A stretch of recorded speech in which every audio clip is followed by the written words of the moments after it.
Hail, friends, and welcome to another night of a Friday night Create-athon. How's everybody doing tonight? Woohoo! I'm doing well, chilling.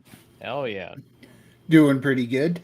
Still Well, like that's always late pleasant. afternoon. Yeah, actually, I'm a little draggy tonight. It's weird how a slow day at work can leave you more lethargic than if you were actually, Busy. yeah. Sometimes. Sometimes it's just that way, you know? All right. I am going to quickly pick a fun little theme for us tonight to help set the mood. And on Oh, top of that, I'm going to go ahead and share the counter. Hail, everybody in the chat. Welcome to the stream. Oh, yeah. We're Big up just the chat. idly There we spending go. some time creating tonight. I'm actually going to be working on a map. I can probably stream that as we're going along, so that might be helpful.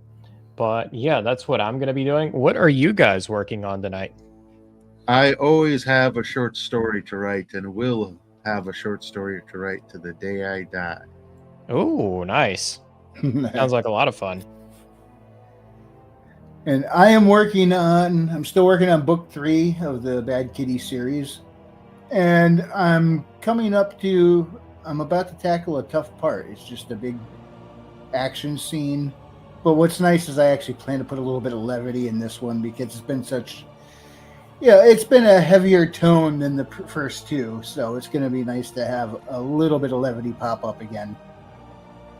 Yeah, I imagine.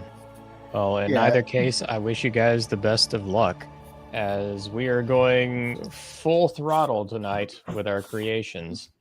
Let me go ahead and get the timer up. That'll be just 1 second.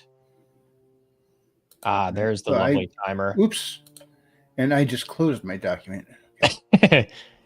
Yeah, so I'm gonna be talking no matter what, pretty much during this stream. Like, I'm gonna be creating and talking, so it's really up to you guys. So I think you all are gonna be writing, so we can probably alternate between you all, or we can do our usual thing where... Are we going to do the wheel?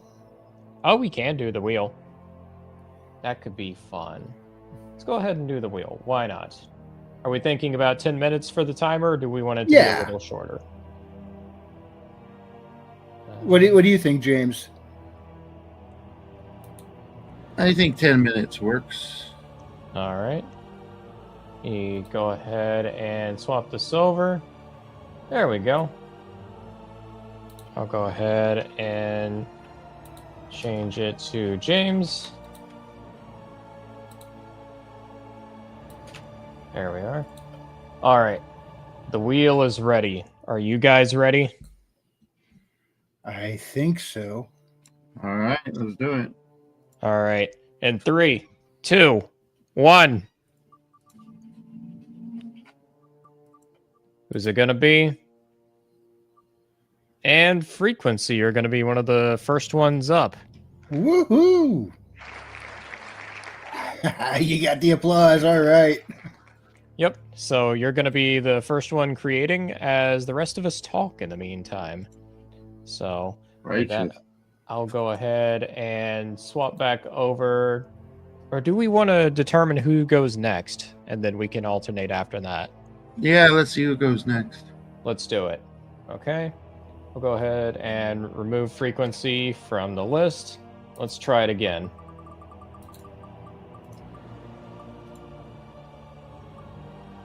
Oh, it looks like I'm going to be going next. Righteous. Oh, fun. All right. So it seems like we're going in reverse order. So it's going to be Wrangler, then me, then James creating. So first up is you, Wrangler. I'll go ahead and get the timer up and started here. Alrighty. All right. And we shall start now. Yay. It is. Yay. Yay. What it looks like. We're here now. We're here. Yes. We're the princes of the universe. You said there was a theme? A theme for the discussion? Yeah, you said we had a theme, right? About a theme. I honestly haven't planned out a theme tonight. do we Just- want to have a theme? I don't know. I don't think it really matters. I just could have sworn someone said theme. I did say a theme like 3 months ago when we first started this. Oh, okay. I don't know. Yeah, that was a little while ago. But yeah. Yes. Hmm. How's finishing of your second book going? Doing the final reading pass right now. Just got to the midway point. It's looking good. At least in my opinion, it's looking good. Nice, nice. Yeah, I'm planning to get that finished up over the weekend so I can get it quickly reformatted and done. Those are my plans, pretty much. Perfect. Yeah, I mean, I went the short story route to primarily avoid a lot of the pitfalls of writing a story, a long one. Primarily because it's just, it's time consuming and you're stuck on the same story for like a year. And that just, I would burn out in no time.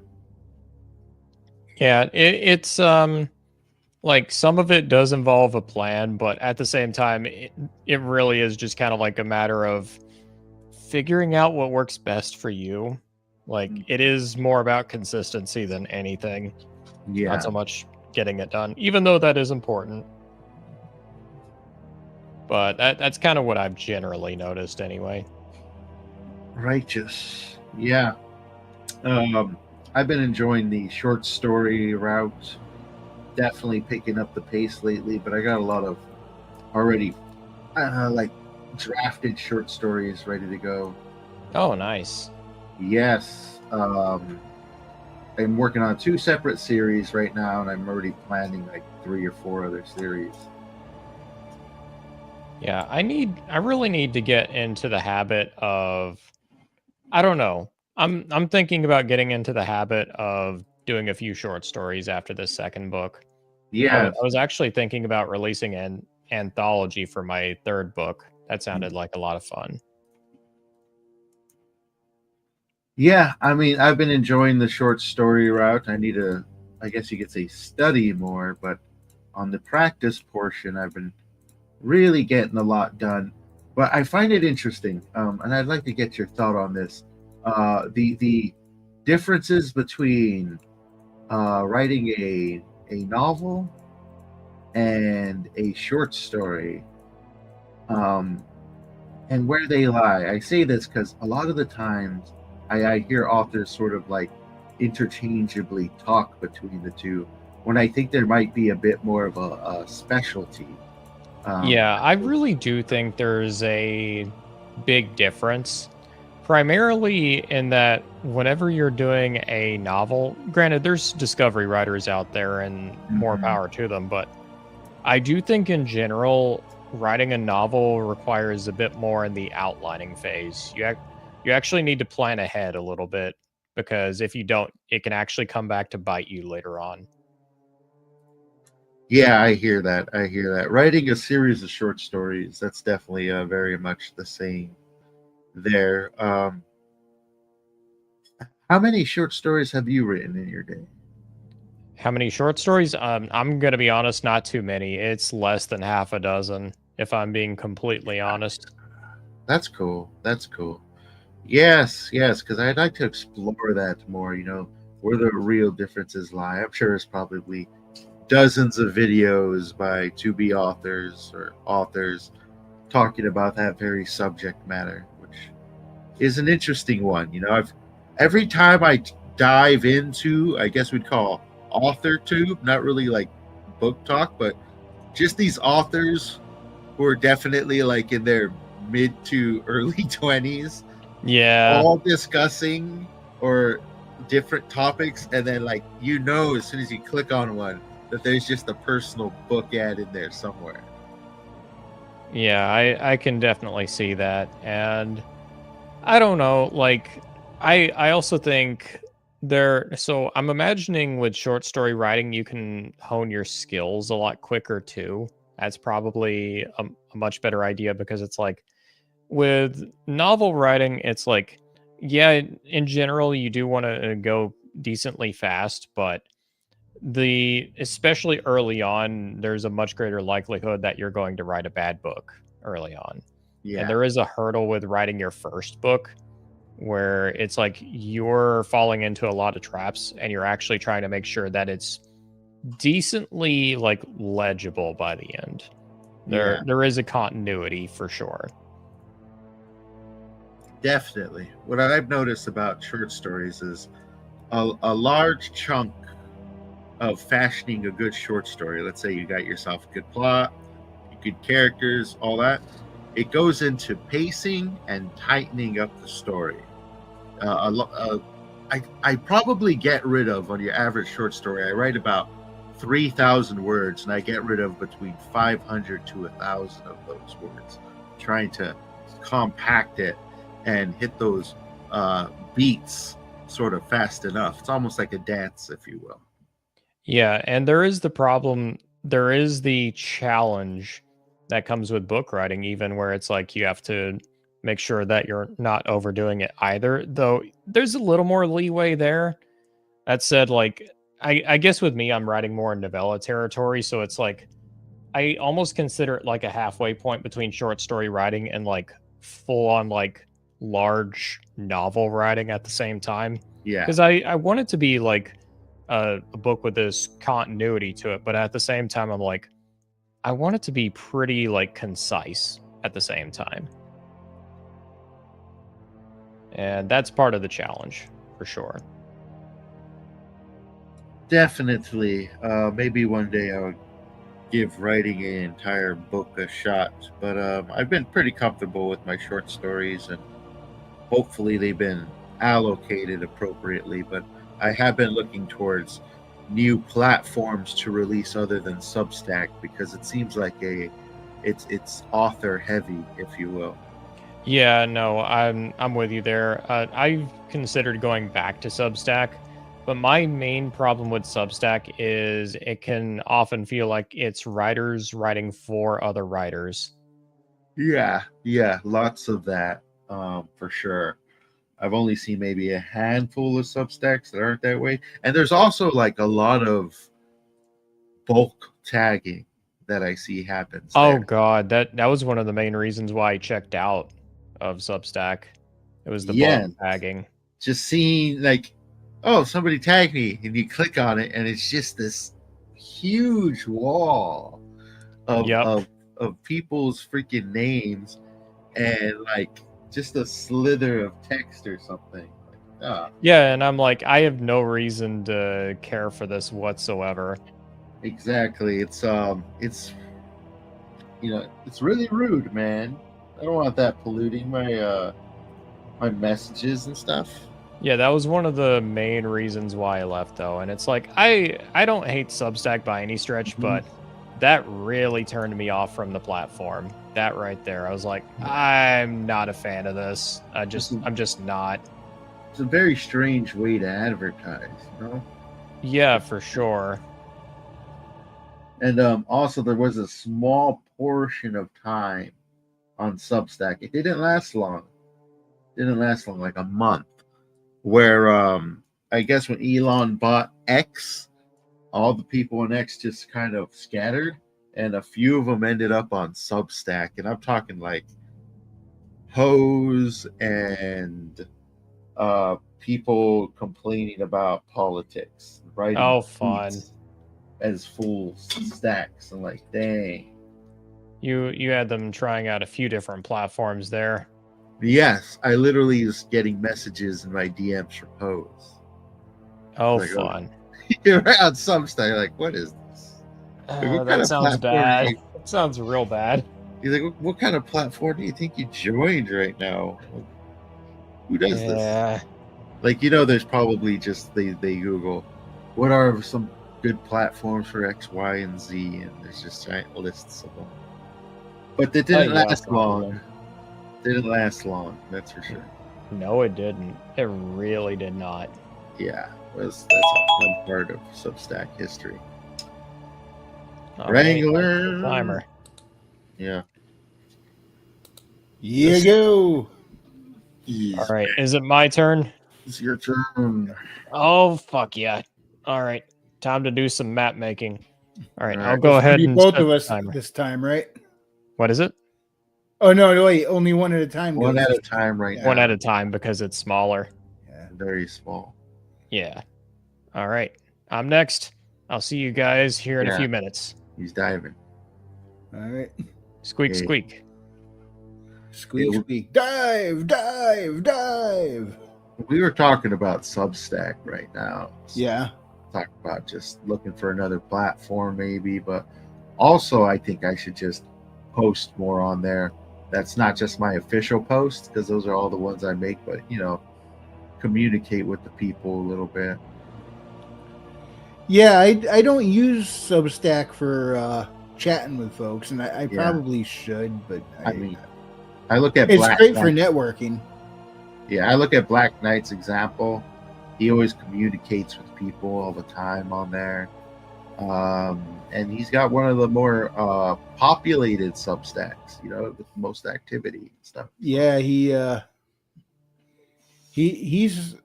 my phone notifications are going off from Substack all the time since I put the app on my phone, Yeah. and about 80% of it is Black Knight. Yeah, he's busy on there. Yeah, he really is. I mean, he does it like it's his job. It is his job. It is his job, actually. Yeah. But I mean, you know what I mean. He's good at it, Yeah. which is great, because he lives in the rough part of the world. Read out the says, chat. dive, dive. Going under. Hell yeah, dude. You know what I've been trying to do writing wise is trying to capture chaos in words appropriately. Like I showed you the game Geometry Wars. Imagine trying to capture something like that in words. Oh, that would be, we'll call that a challenge. That is a challenge. That might be an idea for a future writing stream. Show like a group of writers a clip of a movie or something. Just like a tie-dye psychedelic or something. Say, there's your prompt. Go. Right? And then you get a visual prompt, and you got to try to capture something. That'll be funny. And then give them like 15 minutes. Have a host that talks to the audience, and then you give them 15 minutes to do some writing. Better be snappy. Get snappy on it. This is one project where it's good to not be sober. Right. Yes. Very fun stuff indeed, sirs. How's your writing going? These streams helping? Yeah, I get very enthusiastic for these streams. It's like when I sit down to write, a lot of times I end up, oh, check this, oh, look at that. And then I look at the clock, oh, I've been dinking around with nonsense for the last couple hours, didn't realize time went by. I'll get back into it tomorrow. And then tomorrow I do the same thing. And then, this forces me to get into it. Right. Write for a short period of time, little pockets at a time. Right now, I'm stuck with a wording issue. I know the scene I want to convey. Yeah. But I'm just trying to figure out how to describe it as I'm writing it. And Nice. I'm like, keep going, this isn't quite, but I'm trying to also remember what you said. Just get it down. You can go back and redraft. Yeah, it helps. Readout says, I write, I film, I narrate, I create illustrations, I edit it all together. Punch my computer when Clipchamp glitches out at the 11th hour. Oh, dude, I feel your pain on that. I hope you saved. Oh. Hope you saved. That's the worst. That reminds me of a joke. Let me tell it real quick. Hopefully, it'll only take a minute. So, Satan goes up to Jesus, and he challenges him to a typing contest. He can type the most words. And then Jesus agrees, and God is playing referee. So, they both start writing. Jesus writes in a nice, calm, orderly fashion. And then Satan's just type-a-roo, getting word after word after word as quickly as possible down. And he is smoking Jesus, all right? He's got dozens of pages ahead of Jesus as he's just typing out. And then suddenly, the power goes out. And then all the computers go dead. And then they start them up. again. And Satan starts freaking out, yelling, talking about how long he's been typing all these damn words. And time is almost up in just 2 minutes. And then Jesus just hits the load and loads up his file and continues typing. And then the 2 minutes are up. Eddie wins. And then Satan turns to God and says, "This isn't fair. How come he wins? The power was out." And God replies, "Jesus saves." And salvation is for computers as well, apparently. So You get it? yeah, He gets it. because I've had that happen where I didn't save. I didn't follow his example there, and it cost me. Okay, Dad James, okay, says Readout.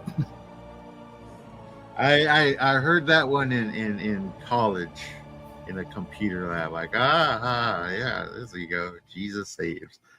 It's one professors used to use to sort of say, save your files.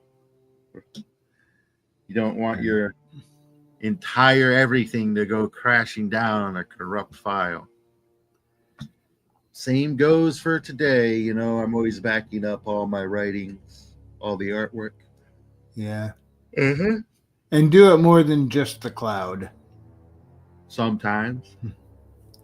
Yeah, I regularly go through and I each file is a chapter, but I'll regularly go through and even though it's all saved, Microsoft Word, it's on the cloud, I still go through and download it to my computer, the hard drive. Yeah. It's because even though the version of Word I have I can't use off the internet, I would still like to be able to have a copy of the stuff I made if the internet is out. Yeah. I hear you.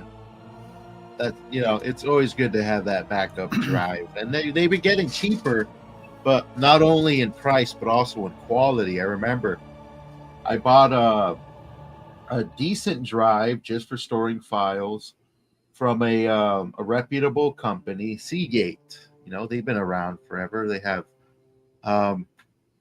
very reputable corporation. So I purchased a drive, and then when it arrived, it wasn't even functional. I had to get a refund on it. And then that's where we are right now. There's so much degradation in quality across the board that that you can't even trust well-known companies that have been around for decades. Yeah. Well, in some cases, you're gonna have a dud when you have a whole bunch of product manufactured. But if this is becoming more commonplace, then that's definitely a problem. The cheapness. But yeah, nothing lasts anymore. Nope. And it's all just cheap Chinese shit. The worst of it. Yeah. Yes, sirree. The way things are going, I think my next vehicle has to have a carburetor. Yeah, make sure your next vehicle doesn't have a computer in it. Because they are watching you. Because they can shut down your car. Yeah, kill switches. It still boils my blood. They're putting subscription microtransactions DLC into cars now. Like some companies started. They said they're going to put all the features in a model. They're all already in there and available, but you got to pay a monthly fee if you want the heated seats option or this and that.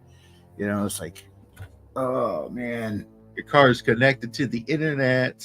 Don't ask how it's connected to the internet by itself, driving around, but it is. That's actually scary. It is. That concerns me. That's why I drive a vehicle from 1987. I'm just going to go get a golf cart and call it good. I mean, sometimes that's all you need, man. Like, really, what you need a fancy car for? Where are you going?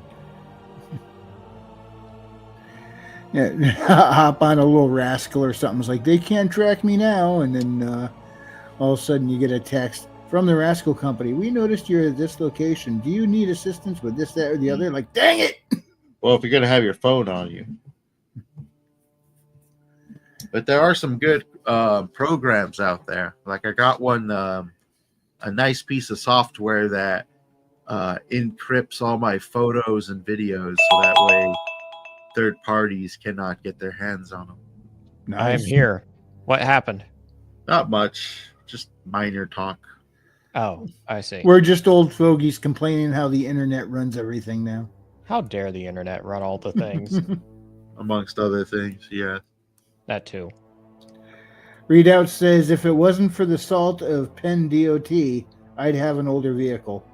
Yeah, we get a lot of rust outs here too, because sometimes I think you get more snow down there than up here. Readout, the hills of Pennsylvania. Oh man, they can get dumped on and it piles up. They really can. Yeah, it's seriously tragic. By the way, I'm gonna try and put it to a different track. Oh, Roger. let's try some Pillars of Eternity. Why not? Beautiful. All right, James, are you ready? Yeah, let's do this. All right. Are And you ready? 2, 1, go. So how's the map coming along, Otter? Coming along well. I had a couple problems, but I figured it out. Not too bad. I'm doing roads now. Roads are fun. I enjoy roads. Roads? Where we're going, we don't need roads. Why am I blanking on what that is? I think it was the Klingon in Star Trek: The Search for Spock. Oh, yeah, that's right. It's been forever since I've seen that movie, by the way. Well, it was that actor, not that character. Yeah. But it's funny how both their vehicles were used for time travel. Oh, yeah, no, that's Back to the Future. That's right. Yeah. Yeah. In Back to the Future, he turned his DeLorean into a time machine, and Star Trek, Kirk stole his ship and went back in time and found whales. Yeah, that's right.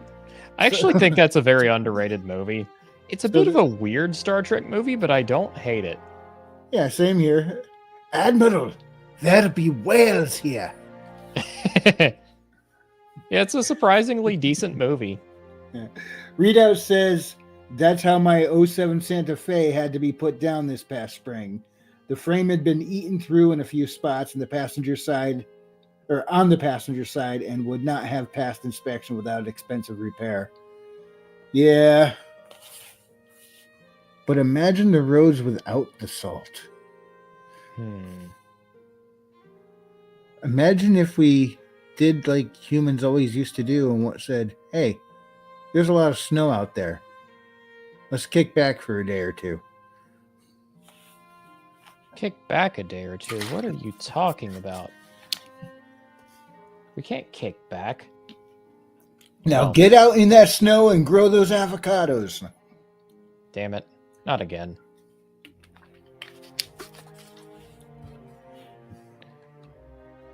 Frequency, why are you forcing me to do this?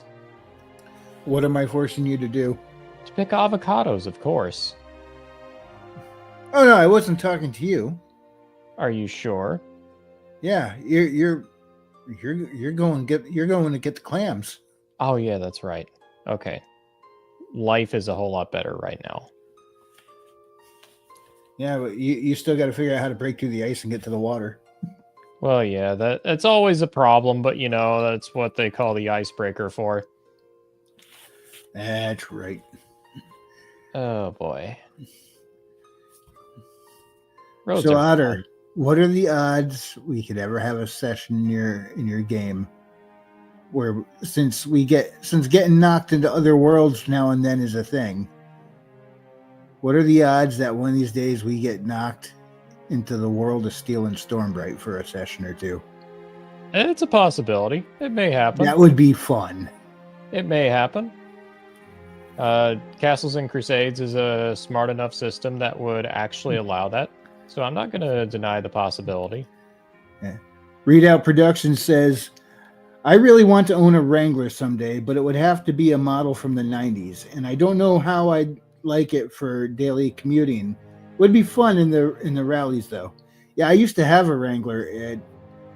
it's still one of my favorite vehicles. I'd like to have one again. I I I could put that thing anywhere I wanted.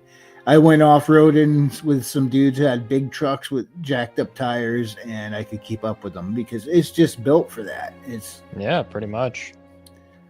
I remember back in 2000, I saw it was I just went blank on the name of the magazine, but it was reviewing a whole bunch of cars for the year, Hmm. and it was some SUV. And when I went over to the Jeep and looked up the Wrangler, and they gave it a horrible score. I'm like, why? So Oh no. I went to read the description in the article, and the first thing it said is, "This thing belongs off the road more than on." I'm like, oh, this is why I got a bad score, because the people scoring it don't like off-road stuff. I mean, it was written as a complaint. Yeah, totally not reviewer bias at all. Yeah.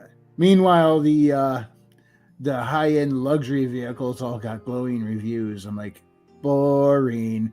Give me something I can go plowing through the woods in, you know? Well, you know, a lot of that is just reviewer buyout. They get Pretty paid much. to hear these good things, you know? Or they're paying to hear these good things, I should say. That article landed with me about as well as IGN's review of Double Dragon Neon. Oh god, don't get me started about IGN. IGN's like the case example for this phenomenon. Yeah, it's like when they were reviewing that, one of the things in the article was let's just face an honest truth. The beat 'em up genre isn't very good. It's like, then what are you doing covering it? IGN, that sounds like a bad take from IGN. Oh god. Apparently, they're good at bad takes. It sounds like they're trying to be sort of like Yahtzee Croshaw or some other edgy reviews, but failing really badly at it. Yeah, it's like, you know what? I don't like chocolate. I'm going to go taste a bunch of different chocolate candies and write my opinions on it. Then I'm gonna I have no business how doing bad that. chocolate is. Yep. IGN, Alien Isolation, 5 out of 10. Never forgive, never forget, says Reaper Productions. Oh god, that was like probably one of their worst reviews. Everybody complained whenever they did that review. They're like, IGN, what are you doing? That was one of their worst. Do they ever hire actual gamers to cover their games, or I don't think so. Or is it probably a bunch of people who took a journalist class and went, "Oh, cool, covering video games. That sounds easy." I think it's more the latter. You have a lot of people who are very well trained in journalism. Well, I don't know. Well, being very well trained is being very kind to them, considering some of the articles I've read. Readout says they essentially said the game was too scary for them to play. And it's like, why are you reviewing it if it's too scary for you? That would be like me reviewing Halo or Call of Duty. It's too first person for me. Yeah, and it's like, just then, like, don't play it, don't review it, just leave it at that. It's literally everybody who knows simple. me knows I generally don't care for first person perspectives in games, for the most part. So I have no room, or I have no business critiquing a first person game, if that's the case. The thing is, I actually know a fair amount of people who are that way, where it's like they can't really handle a first person perspective. Yeah, it messes me up. The only time I really bother with is the Metroid Prime series because, well, it's Metroid. So, yeah, understandable. A lot of folks seem to prefer the Prime series over the mainline. I prefer the mainline over the Prime. I still have fun with Prime. I still like figuring it out and overcoming it. But I'm not a fan of first person perspective and It's the just a controls. perspective shift. Yeah, it's a great game, but I mean, then again, I can say that because the general consensus is Metroid Prime is a great game, a good quality game. I can't really critique it against other things because the only reason I'm playing is I'm into the franchise and storyline itself. Yeah, for sure. You can make this exact game. If it was any other IP attached to it, I wouldn't have ever noticed it. I think that's most of the roads done. That's looking pretty nice. Road Warrior. You just reminded me, I really want to rewatch that movie again. Yeah. It's a good movie. I really like it.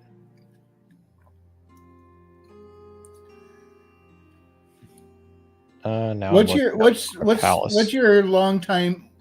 Tell me one of your long-time favorite movies.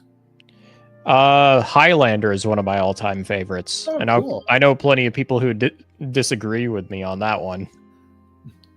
Oh, I'm talking about that it just works for you, not how good or how bad it was. Just one of your long-time favorites. Oh, there goes the timer. And there's plenty of fun to be had with Highlander. If not that one, then Big Trouble in Little China. I absolutely adore that film. Yeah. Oh, readout's going in the chat now. Yeah.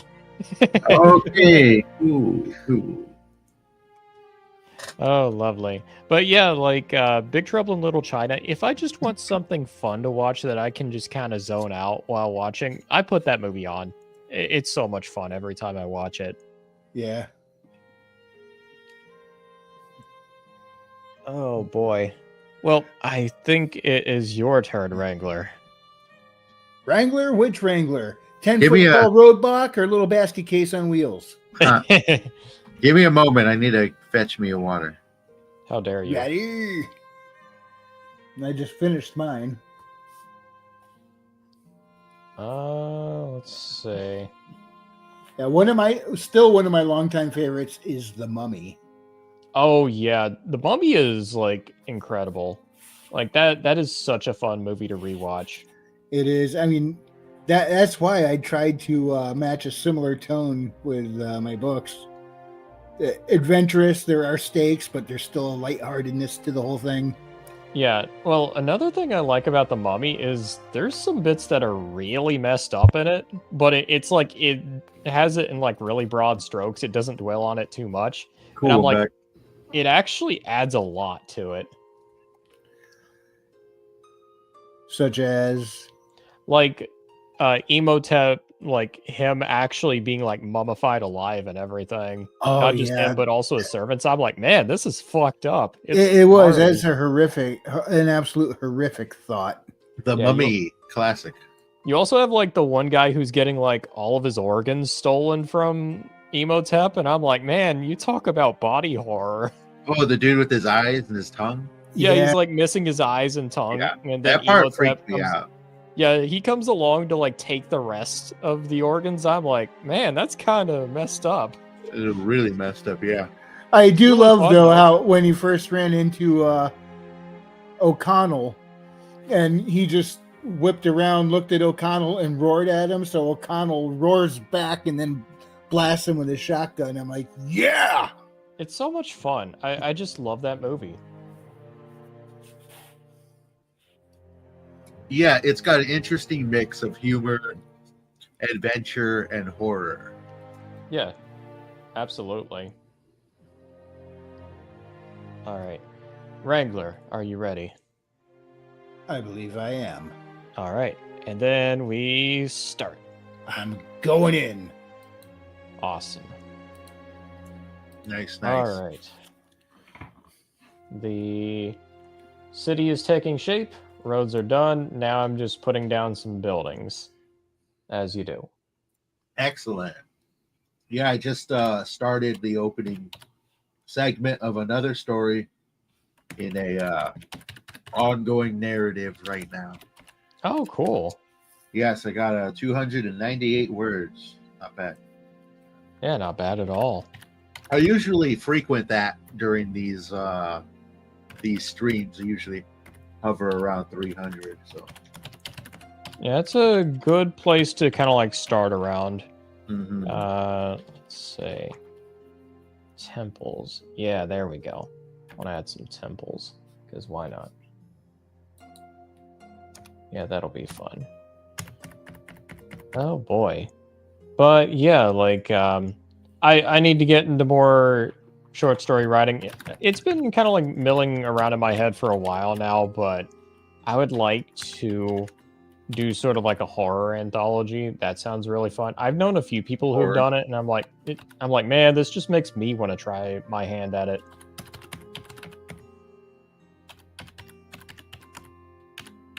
The Mummy is really one of the lost great adventure movies. Says read out. Say lost or last? Last. Okay, that's an A. That makes a little more sense. But yeah, I generally agree. Like it for me it reflects kind of like, it feels very like pulp adventure in how it's written. Like you're like, the characters are there, they are important, but you're really there more for like the chemistry and the adventure. Like it's a very fun adventure movie. Yes, definitely has some of that sort of Doc Savage vibe in it, which a lot of those movies really pull from. Yeah. Mixed with a little bit of what do they call that? Lawrence of Arabia. Yeah. I really need to try my hand at watching all of Lawrence Arabia. I started it like several years ago, but I didn't finish it, unfortunately. Yeah, I mean it happens. It's the older movies. It's a bit of a longer movie too. Yeah, That is movies another back then factor. could be quite long. Yeah. That said, like if I watch like Ben-Hur, like that, I don't care if that movie's 4.5 hours long. I'm hooked for most of that film.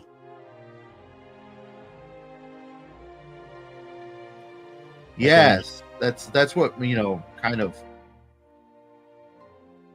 That's what kind of I like about some films, that you can just get lost in them, and then the time becomes almost irrelevant. Yeah, yeah. It just ends up being like, I don't know. Like I also just think Ben-Hur is that good of a movie.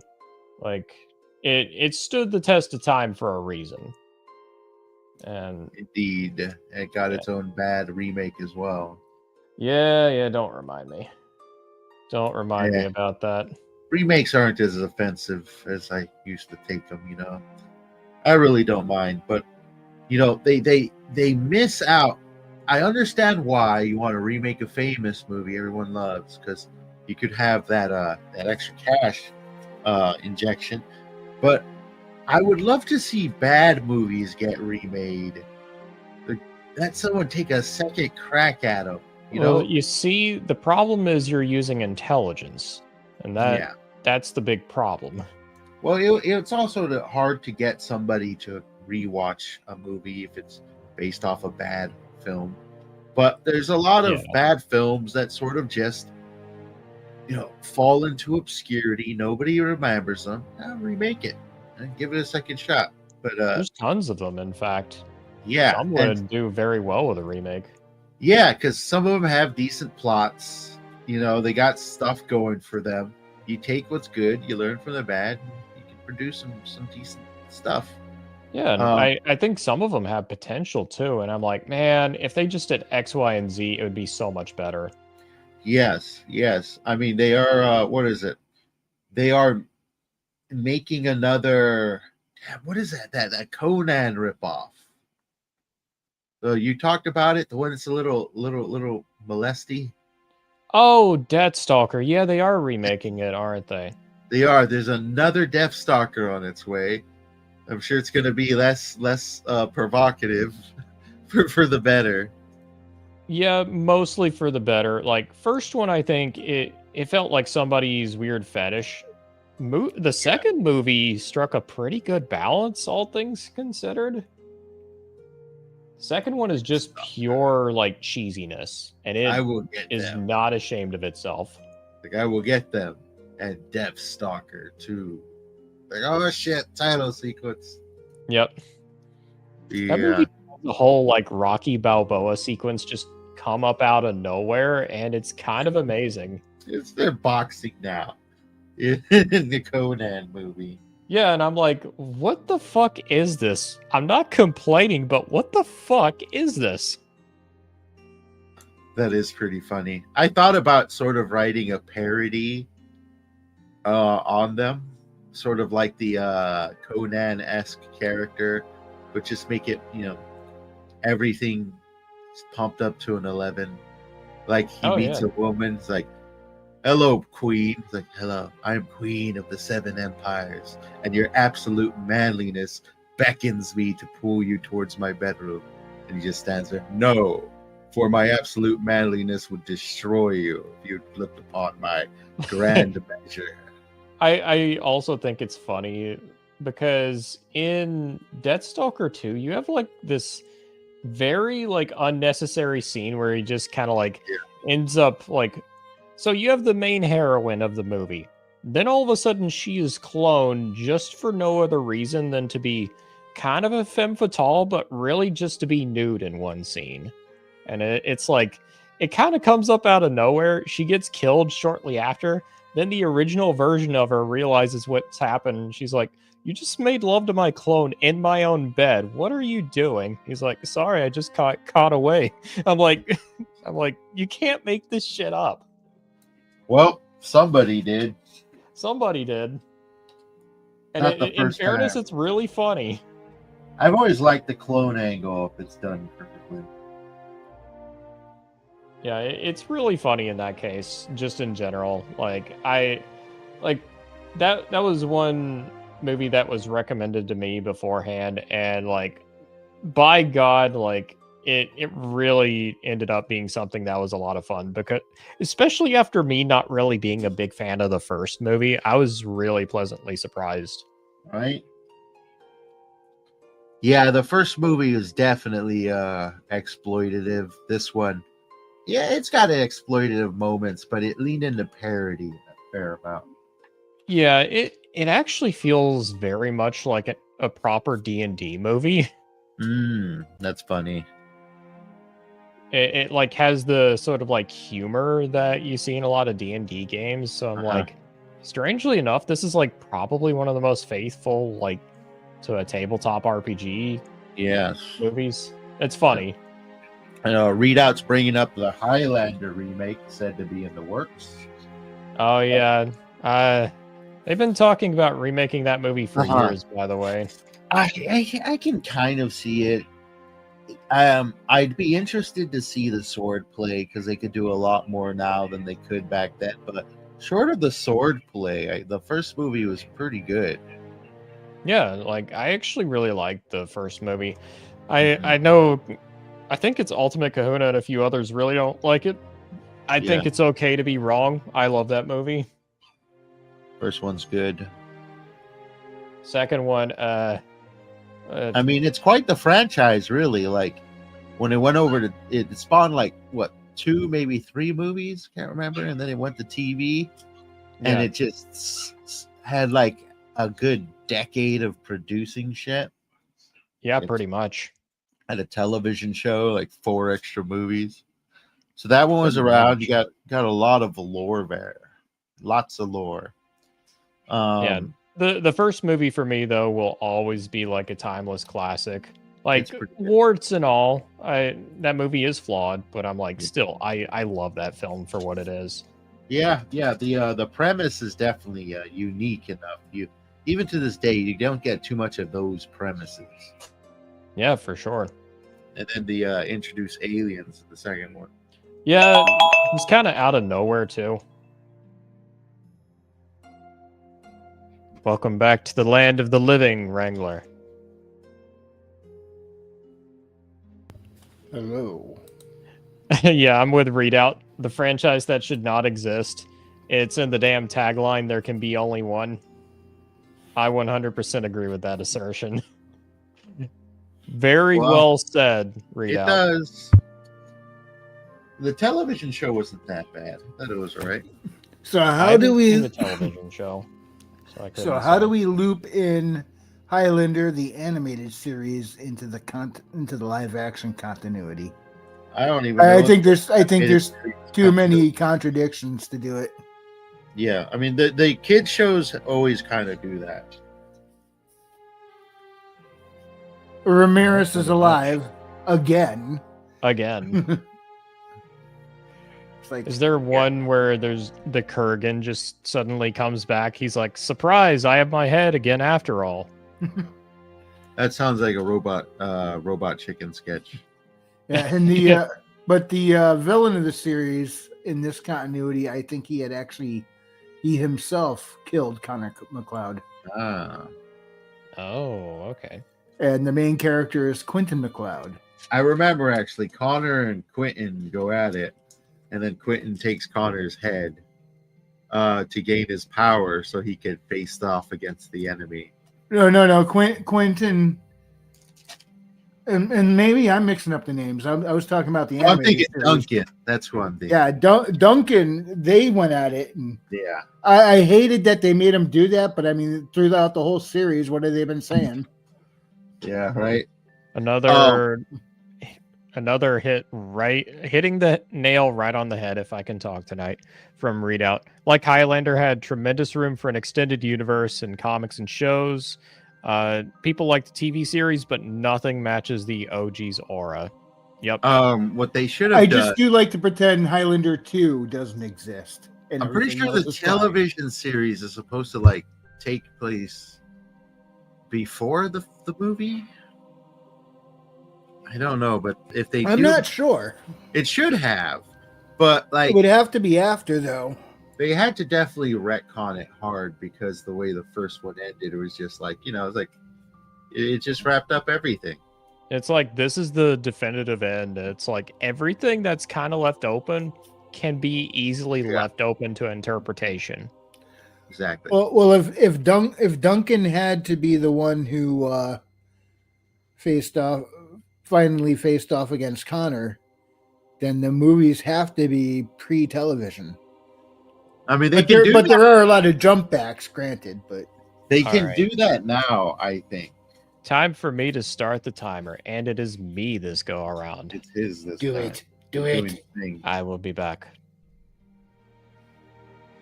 If he comes back like It's- Arnold Schwarzenegger when he originally said that line, we're all in trouble. Terminator. Dun, dun, dun, dun, dun. He drives through with his car.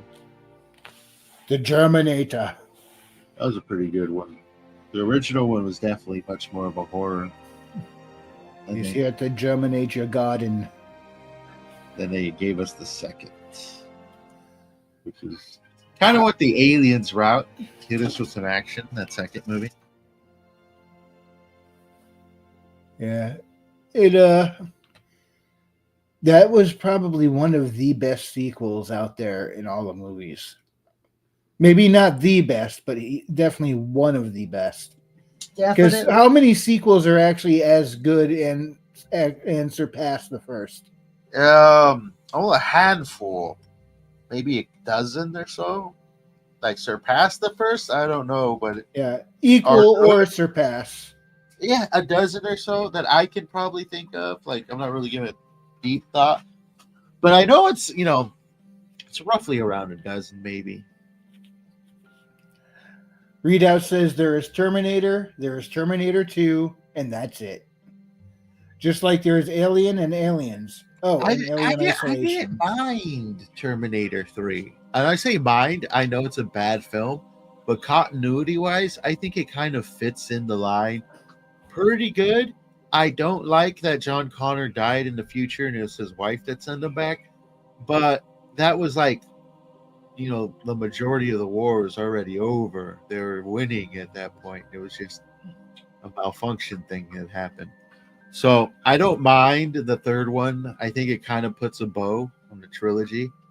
But they kind of Highlandered it after that because where are you going to go once you kind of do the entire thing? The robots attack, they drop the bombs, and then now he's just in the bunker. Like, I guess you got Salvation, which was a complete letdown of a film. Yeah. But that is technically a different timeline, isn't it? I don't know. Like they don't. Isn't They, that where they they don't went back to the first Terminator and then branched off in a different direction from there? I don't remember them ever really mentioning that Salvation. But I didn't really like Christian Bale as John Connor. Um, the they didn't do a good enough job making it look like the future war we know. And it sort of recreated this post-apocalyptic, almost Fallout vibe, if I'm being honest. Yeah, because everything was just made of cement. Yeah. When I wanted to see ruined cities with charred buildings that have been hit from the bombs, I wanted to see like Vietnam style futuristic battles, but instead of jungle, it's rubble. Because that's kind of what I got. Like my favorite moment in all of Terminator is actually the beginning of Terminator 2 when we're seeing the future war there. The future war scene at the beginning. That's my favorite. It encapsulates that awesomeness. It did. It was suffocating. Yes, and it felt like they're Vietnam soldiers fighting robots in the jungle, but replace the jungle with the freaking just bombed out wreckage of a city, rubble. Yeah, it's beautiful. I think there needs to be a name for that, like Terminator Punk or something, because like if you see it, you know exactly where it's from.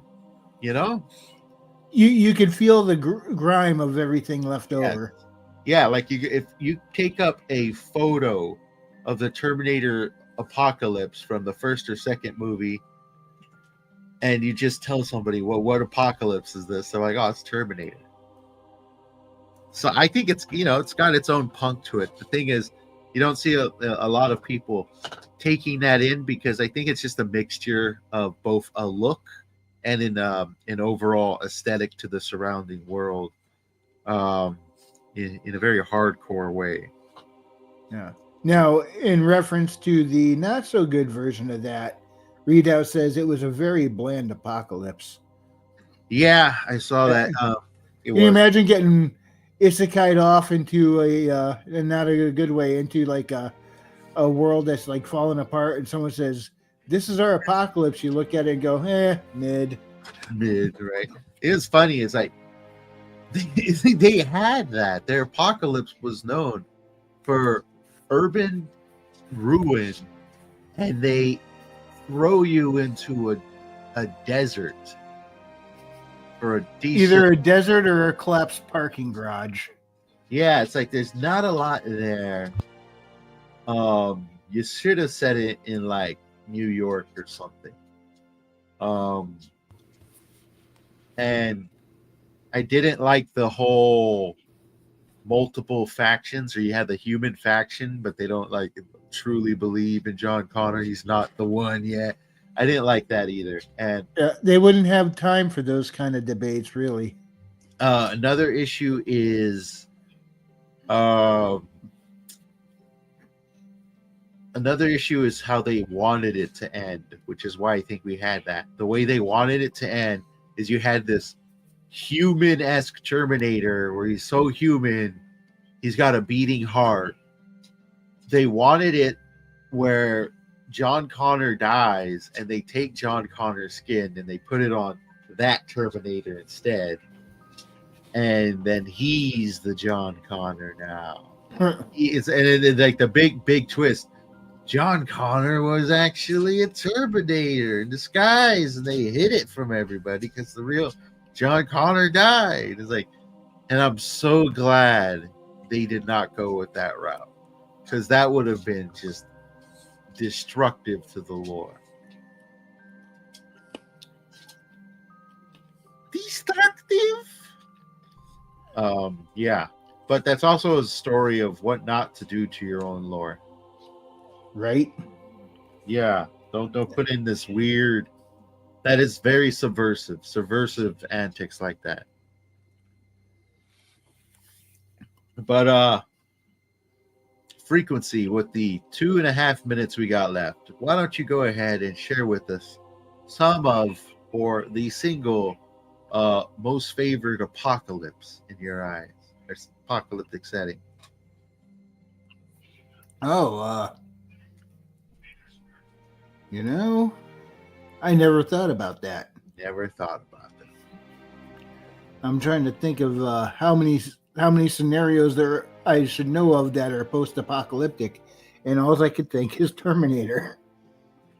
Terminator, Fallout, Okay. Invasion. I never played Fallout, Oh, there you go. and I never got into the zombie movies.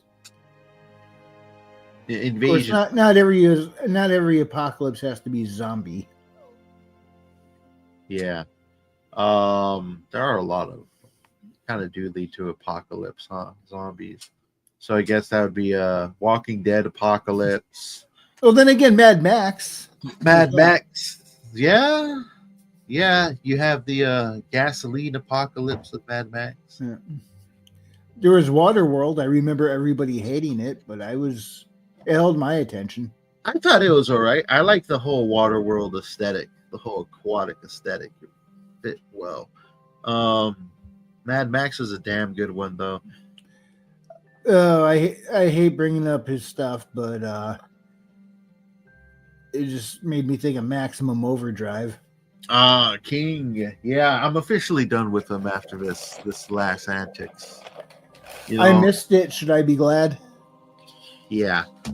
I mean, it's probably just going to piss me off if I read what he said. The water has boiled to the point where these people don't see the absolute savagery of their statements.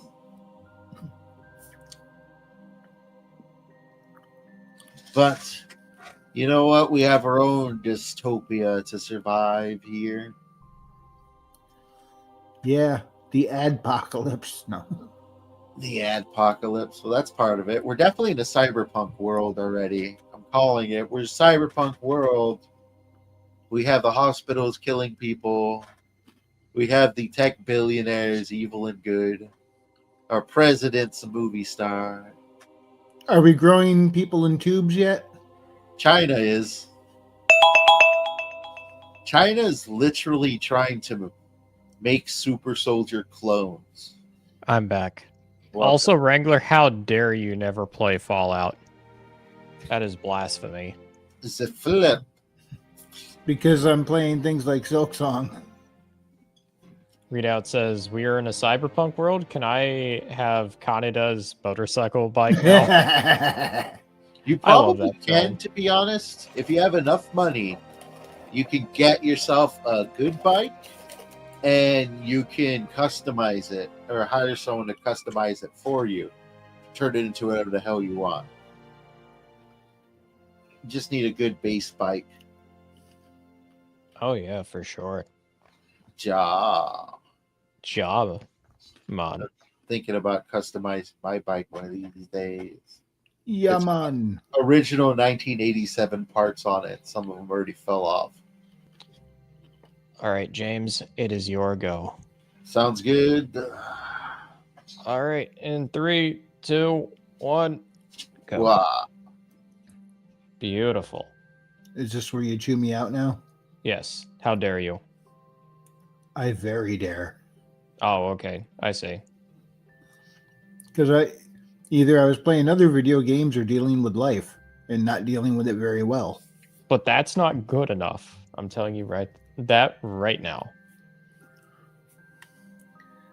Well, I'm telling you right now that Readout Production says I really need to delve back into Akira manga. Hell, I could go for a rewatch of Akira. It's been a few years. I haven't seen it in a long time either. Akira is like one of those movies I really like to rewatch every few years. It's a very trippy, surreal movie, and that's precisely why I love it. I love the artwork in that. And yeah. And how smooth the animation was. That was just a masterpiece. The animation is freaking gorgeous. Yeah, that will always be a masterpiece. Is just the absolute like insanity of the actual animation itself. Like that sparked a Yeah. whole revolution. The colors, man. Yeah, really. It really did.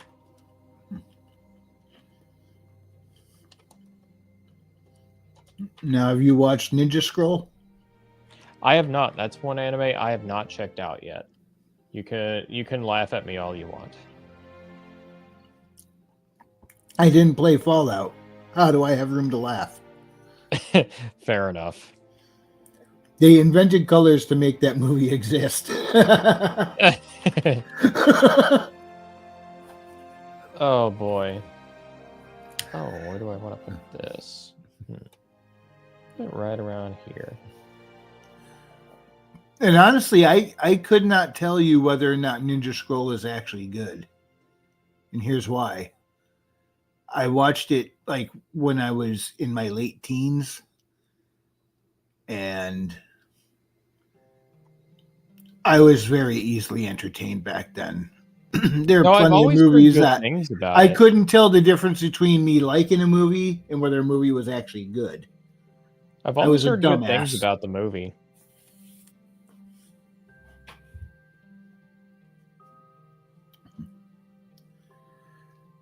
So how goes the map? So far so good. Just putting down actual buildings and landmarks now. Did you install a Dunkin' Donuts? Not yet. You want there to be a Dunkin' Donuts in a Dwergar city? No, but I would like to summon Godzilla. Oh, no, that's fair. That's not fair. That's cheating. What? Are you sure? If I summon Godzilla in a Dwergar city, I think we could pretty safely call it mission accomplished. Yeah, that would definitely be a Tarask you'd be summoning there. And yeah, that would very much be mission accomplished. Question is, would our party get out in time to still live? Maybe Probably not. not. That'd be a little bit of a tall order. Yeah, we're resistant to dragon fire.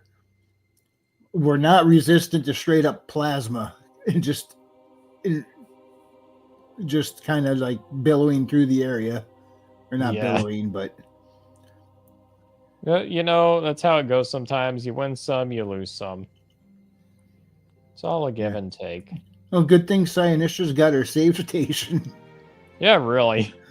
Respawn. Even then, I've told Nikolai that there's going to be consequences for having that.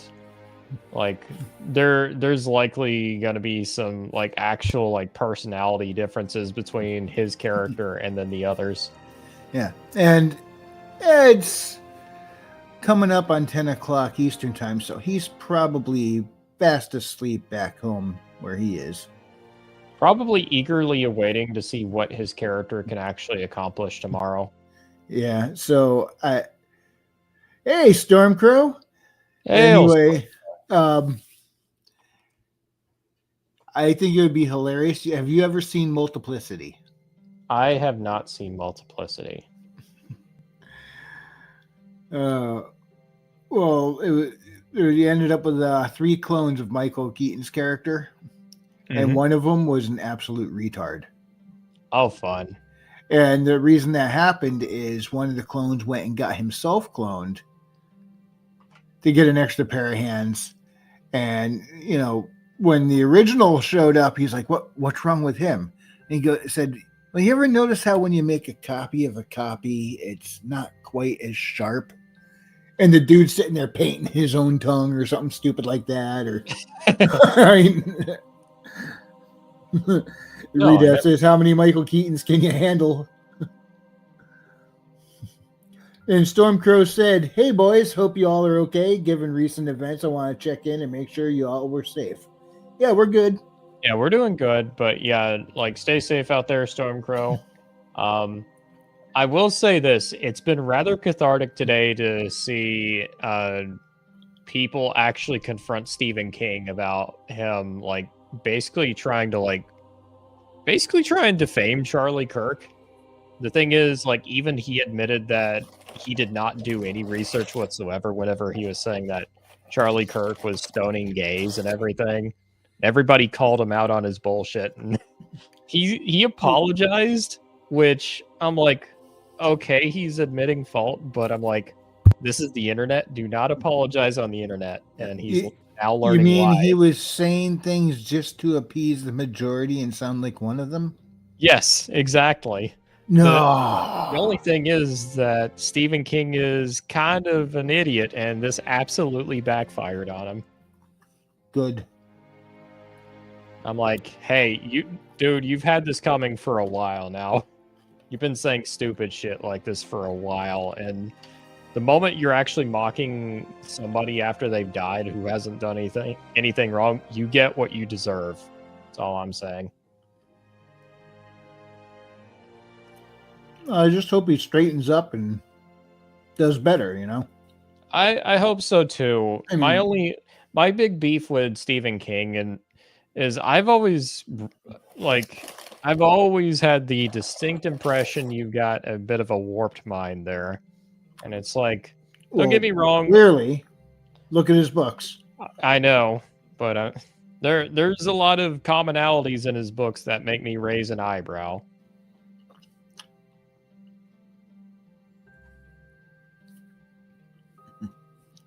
And I hate clowns. What are you talking about? Clowns are the best. Surely. I hate clowns. Oh, I see. Well, that part of it raised said eyebrows, says Reed. Yeah. Well, it's not just it either. I read some of the Fourth Dark Tower book, and you have a little bit of that going on. Not quite as blatant as it, but still enough for me to go, Steven, this is a little weird. Just saying. What do you think, Otter? Could Haley take down Pennywise?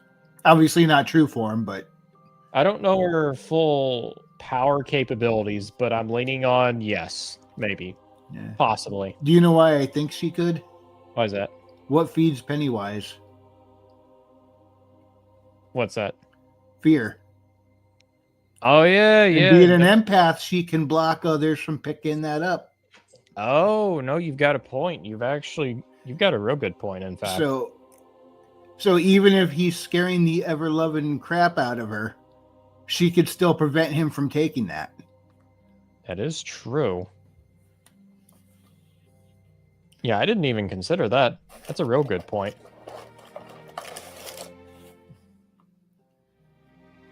Now, if she tried to take on true form Pennywise, well, she's done.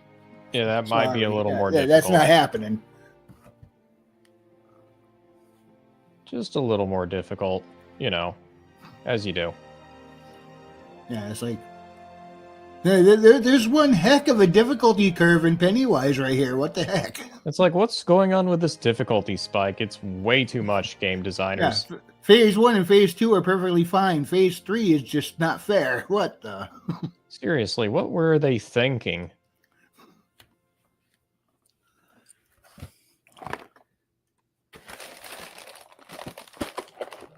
Up there we go.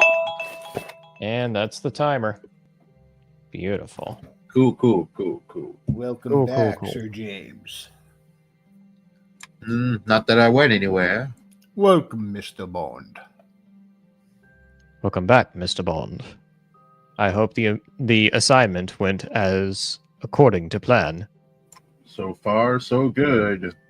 Though, I don't know who this Bond fellow is. Somebody who drinks a little too much. Shaken, not stirred.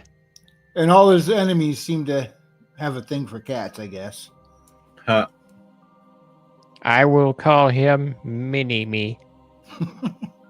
Mini-Me, stop humping the laser. All right. I think it is your turn next, Frequency. Yes, it is. All right. Time to start the timer. And here we go. Beautiful. All And so right. the cycle begins anew. Oh, you check out that trailer I sent you about that game I sent you. Did you send me a trailer? I know you sent me like the The why code. am I blanking on it? Like I was checking it out. It was actually the first I heard of the game. Then again, It was oh, go ahead. it was an indie release that was I honestly didn't think it was ever gonna fucking come out. I think it was like in production for at least 5-6 years. Yeah. And all we ever heard was this small little demo that they released from the game. The game's called Tripang 2. And people fucking loved the demo, but nothing else came of it. And then just one day, we get ourselves a launch trailer, and here we are. Here we are, apparently. Yeah. Yeah, that was the first I'd really heard about the game. It looks interesting. Like, yeah.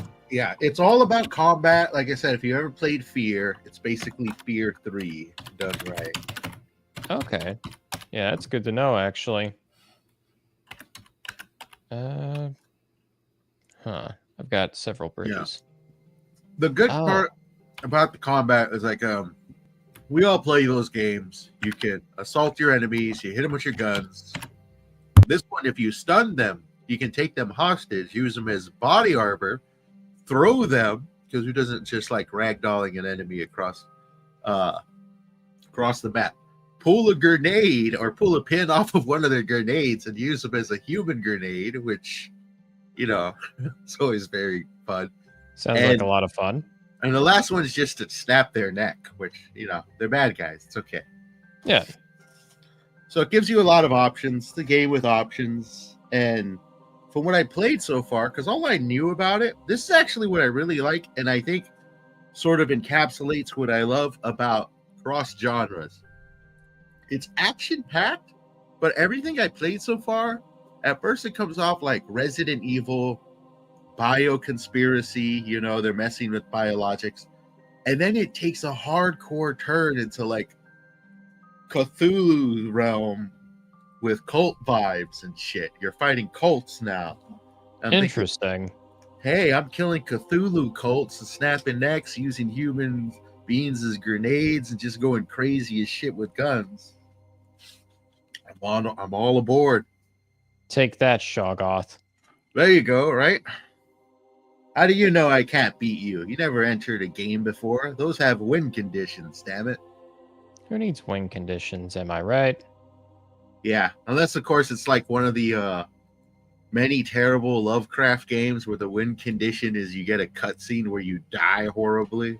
Yeah, that's also one of the tropes I hate the most in games, where it's like you're going through like this grueling like trial, and then all of a sudden it's like, all right, congratulations, you got through like this really annoying part. Oh, sorry, your character died. It's like, why did I have to hold out then if my character was just gonna die? Oh yeah, Halo Reach at the end. Yeah, it's like, you know you're fucked by the end of that game, so it's like, why do I have to do a last stand? Right? You get the cutscene where you die. Yeah, it's like, I have to survive long enough to get the cutscene where I die. Thanks, game. Right. Now, what they should have done is just make it really fucking difficult. But if you somehow survive like waves of absolute difficulty, they just like, hey, look, he made it out alive somehow. Yeah. He's actually not dead, just horrifically maimed. It's like, psych, that he didn't die after all. Somehow this Spartan actually survived a little longer. Right. I mean, that also kind of highlights the limitations of making sort of cinematic games. You pull the choice making out of the hands of your player because you have like this definitive ending you want. You know, like, yeah. Why shouldn't you survive if you could literally kill them all? Yeah, and that's very much kind of like a big problem that a lot of games suffer from, because they have to be like these scripted emotional roller coasters only for that to happen. Yeah, yeah. And I'm like, oh, So I could have avoided this. There are those games where they have those choices throughout and give you a definitive new ending, or yeah, like Chrono Trigger. You know, your main Yeah. character kind of gets X'd in the middle of it. You can complete the entire story without ever reviving them, or you can. You know, like there's a lot of freedom there. I really love Chrono Trigger. That's one of the reasons why. And then there's always that first time you go to the whole trial, and there's all these people that you could have helped or fucked with that just come out of nowhere. Oh yeah. It's like, yeah, you thought you were just operating off of JRPG logic. Little did you know you were being graded. Right, your choices would come back to aid you or bite you in the ass. I really do think the best JRPGs, it's like a lot of people don't like JRPGs for like being very linear, and I get where they're coming from, but not every JRPG is super linear. Mm-hmm. A Not lot of them every have a good JRPG amount of choice to them. Yeah, not every JRPG is made off of RPG Maker. Right.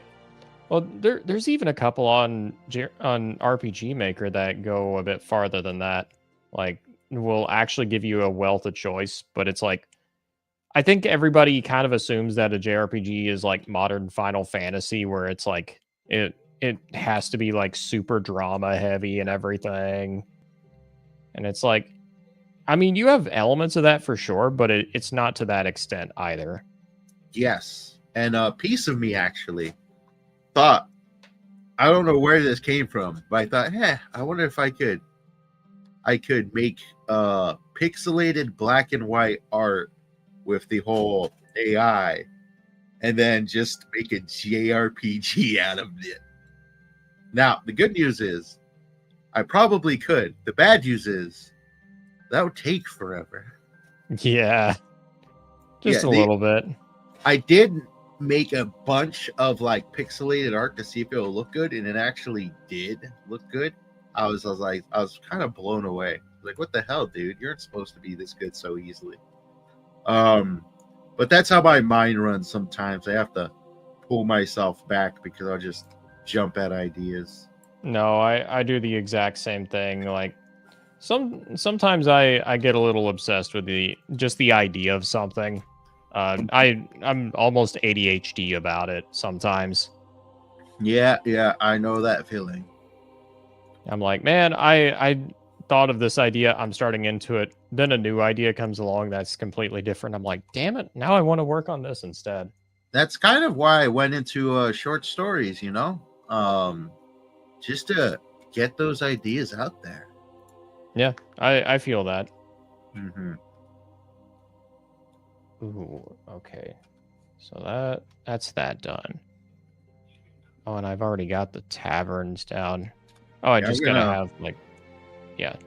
I'm gonna present right here one of the pixelated arts, so that way you can see sort of what I'm talking about. All right. Very I chose the best JRPG one I could find. I think you have to present it though. Oh, oh yeah.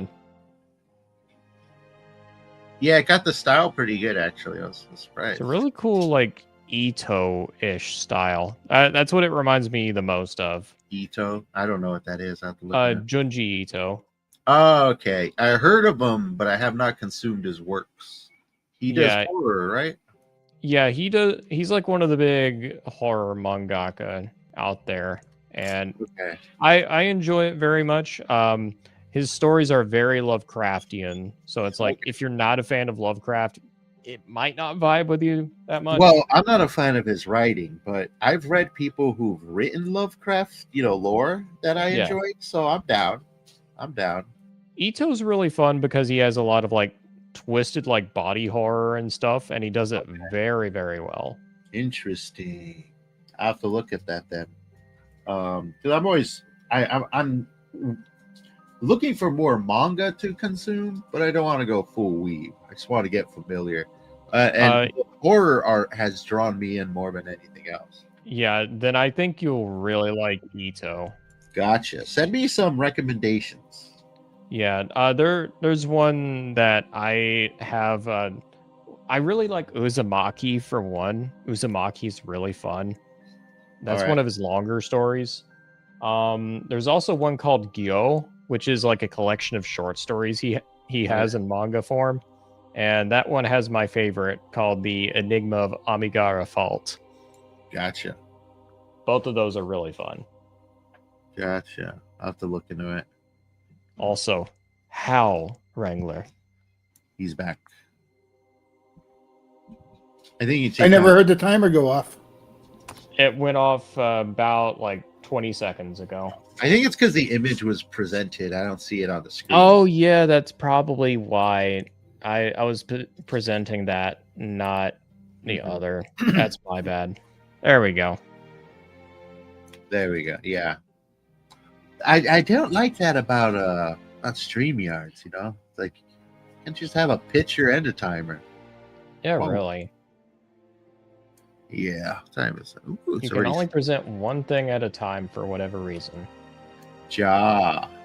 It's your turn, dear Otter. Oh boy, here I go.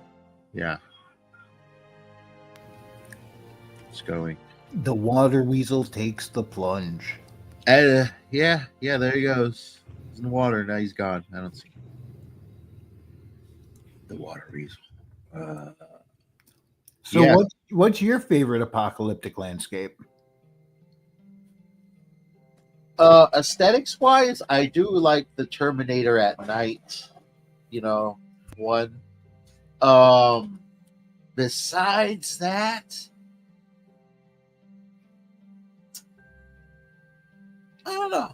I think that's it. Just Terminator at night. Like the second one that pops in my head really isn't a apocalypse landscape. It's apocalyptic, but it doesn't. It's not really an apocalypse, and it's sort of like Hadley's Hope Aliens. If you remember that one, Say that again. Hadley's Hope, an Aliens movie, second one movie. I don't remember that.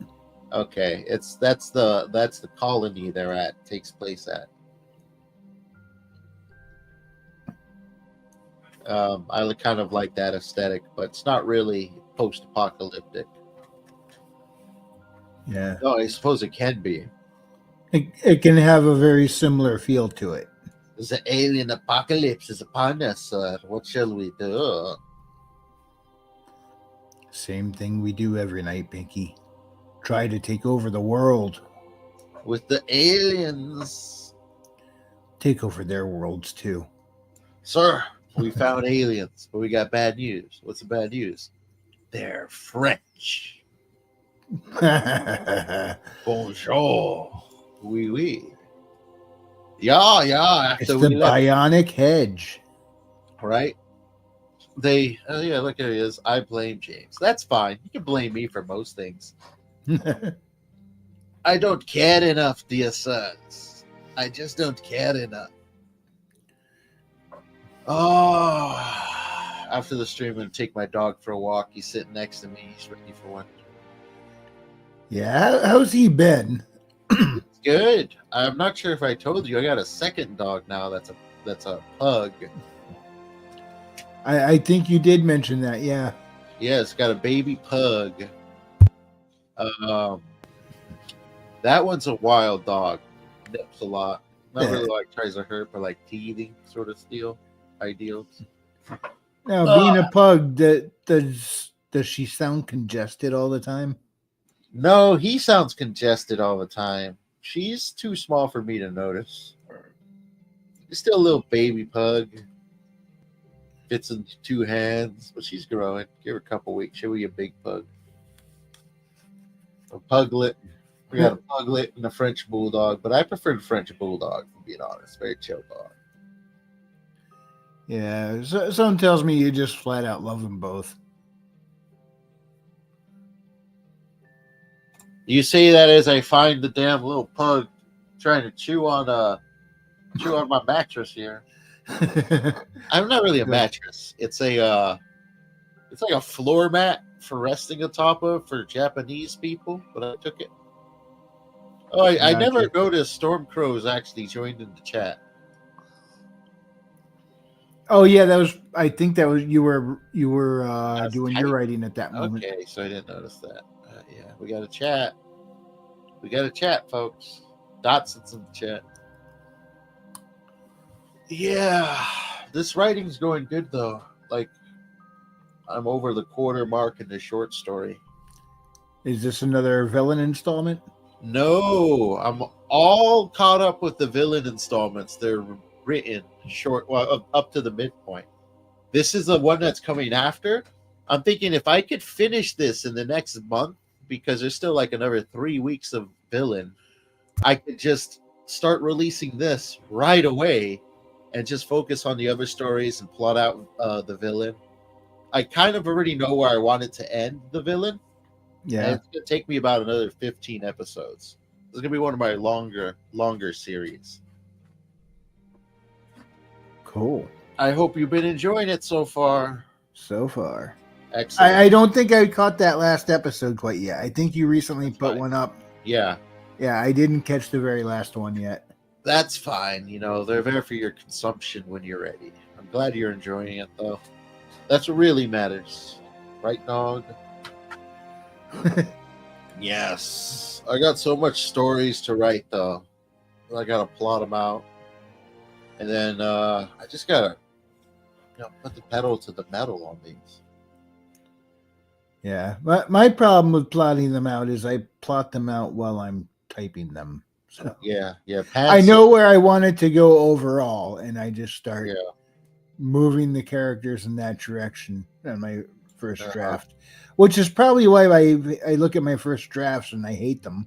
But but once I got that done, Yes. I can really tweak and polish. And I usually go through maybe 2 to 3 drafts because they are short stories, so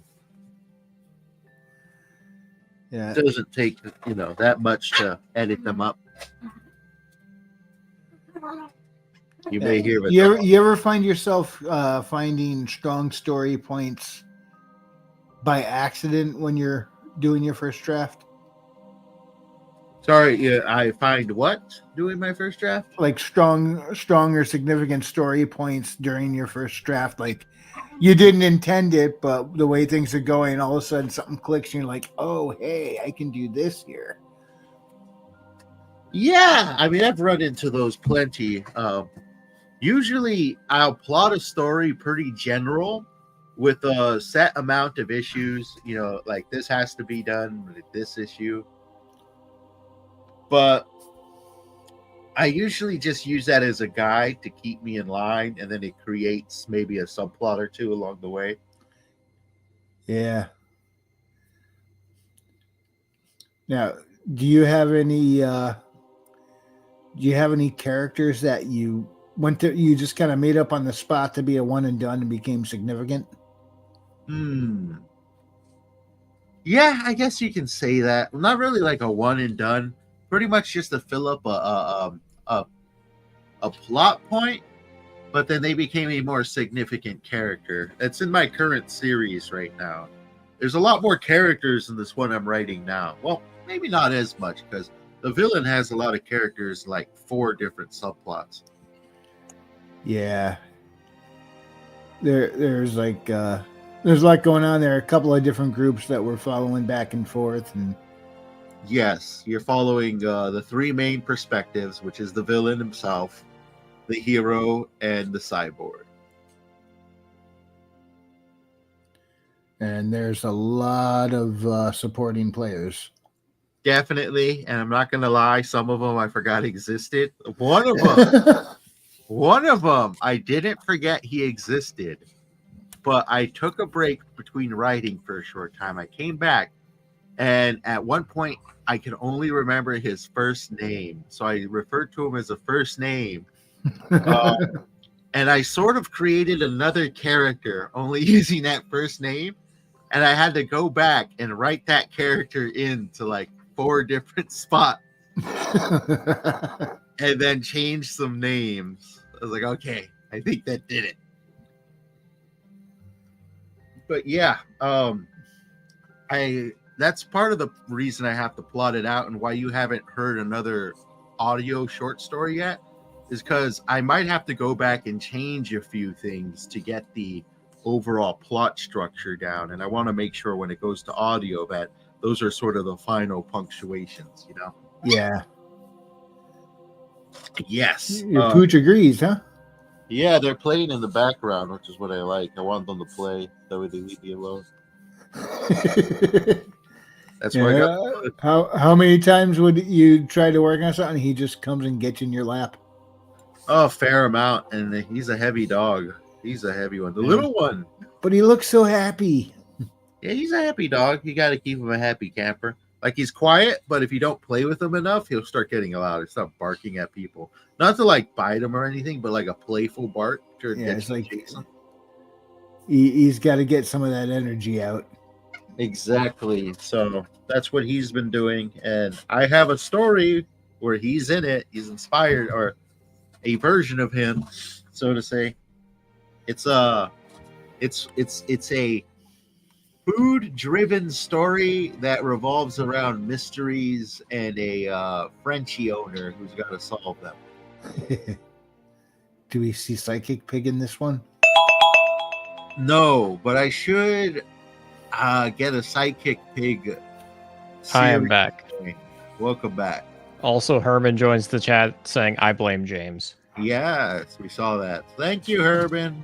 Thank you for the blame. Thank you, Herman. You're the best. The Herminator, the Herms. The Herminator. You catch the Herms. Oh, boy. The hedge has spoken. Indeed. All right, James, I think you're up next. The Walmart employee says, I blame pickles. What's happening here? Welcome, the Walmart employees. Yeah, we're just streaming and shit talking while we're creating stuff. We're having a fun time with it. Yeah, we're just kind of chilling a little bit. So yeah, you're free to join us. You're perfectly welcome. And yeah, that's about all she wrote. Cool. Speaking of which, James, I think it is your time to write again. It is. All right. Here we go. In 3, 2, 1, and start. I shall start now.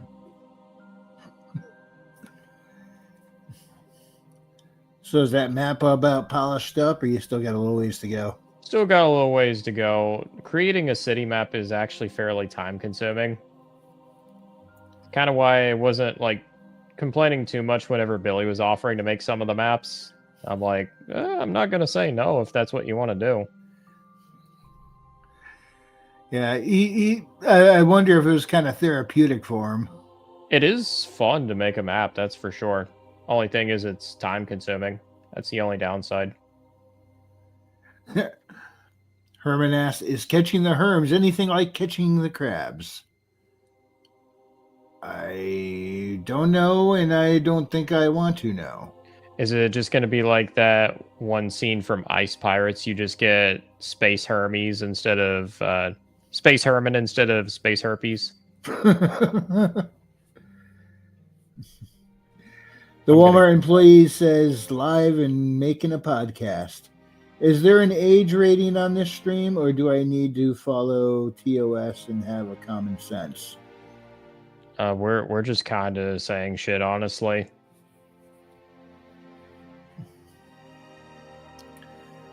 If you have common sense, by all means, hang on to that. That is a rare gift nowadays. It is a gift to be cherished, that's for sure.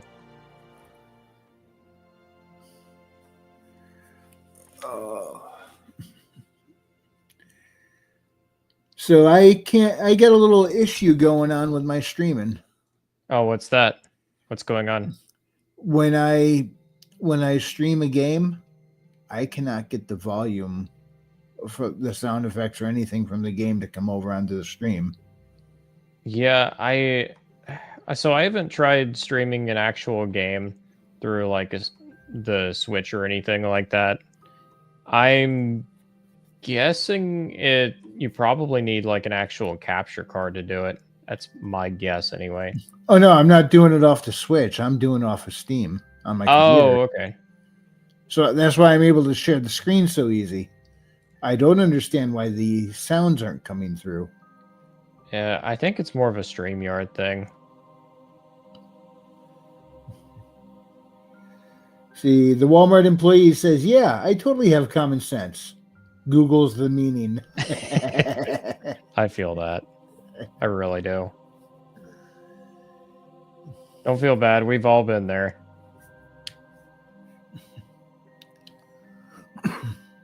All right. Yeah, I was playing Silk Song before this stream, and I couldn't get the sound to come through. Luckily, I had Hornet's theme from the first Hollow Knight loaded in the music selection. Oh, nice. So I just played that while I was give us some kind of appropriate music, you know. Yeah, it'll certainly help for sure. Yeah, I don't think her theme song is anywhere in her game, which is kind of weird. Yeah, that is a little strange, honestly. I mean, at some point they should give you a section where now you've gotten really good and here are some lower level enemies, but just a bunch of them, where so you pretty much can just kind of rule the room. Yeah, You know, where you know how you go into a room, it locks in, and you get a whole bunch of different enemies coming at you. Oh late, yeah. Late in the game, they should give you the earlier level enemies all coming at you, and then just to give you a fun and games brawl where you can just kind of clown all over them and play her theme song as you're doing it. You know, right before, something like that, right before you go face the final boss. Yeah, definitely. Just to get you pumped up. And damn, that's not going to work. Walmart employee says, "I heard Silk Song? Silk Song, Silk. If you lactose intolerant, drink milk." I think he's having more weed than I have tonight.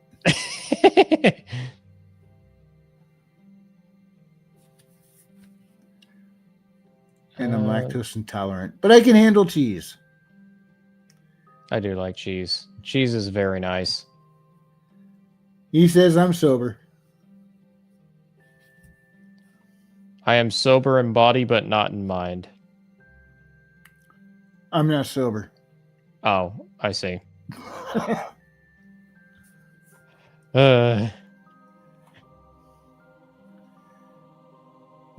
Otter looks like your designated driver. Oh, I see. Is that my role tonight? Is that it? It is. Oh, fine. I'll bite the bullet. Don't worry, I brought you non-alcoholic beer. I think I'll take that right off your hands. Thank you very much. That's not real beer. Yeah, it's not real beer. It's an insult. It's a damned insult, boy. Yeah, I haven't heard you do much of the Hank Hill voice lately. I've gotten better at it, all right? I'm pretty proud of it now. Yeah, it's pretty good. Well, thank you very much. I try my best.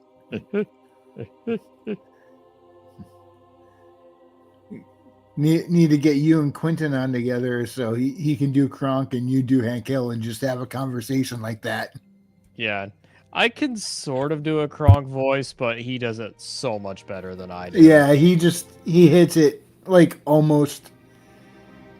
It takes a minute to even realize, if somebody didn't know, they would at first think that was the voice. And they're like, "Oh yeah, that's definitely him," and then you're like, "No, it's not." You just really have to listen to. Yeah, you can hear it's not really him, but I mean, if you're half paying attention, it'll pass easily. Oh yeah, for sure, absolutely.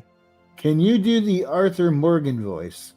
I can't really do an Arthur Morgan voice. I wish I could. I need to play more RDR too. I've only played some. You are free to make fun of me now. The Walmart employee says, "Do you think soberness and virginity have anything to do with each other?" I have no idea. I have no clue. Those are two very unrelated things. Or are they? Oh, actually, those are two commendable things.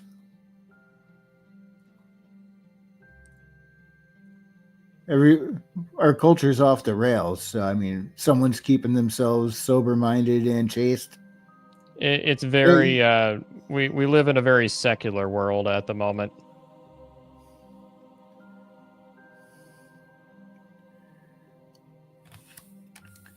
All right, it's been another moment. Is it still secular? Maybe not. We'll see. Let's check the weather first. Oh shoot! How do I want to do this? I can't wait to start working on Stellar Marshals, though. It's going to be a much more. I need the lighthearted after this one. Oh yeah, for sure. I have rednecks on another planet. Going to be awesome. We don't like your type around here, boy. Yeah. It says off the rails, but people live getting railed. Even guys nowadays. Oh, he meant to say love getting railed, but yeah, live getting I was railed able too. to put together what I saying. think, yeah, I think either one applies in this day and age. Yeah, pretty much. I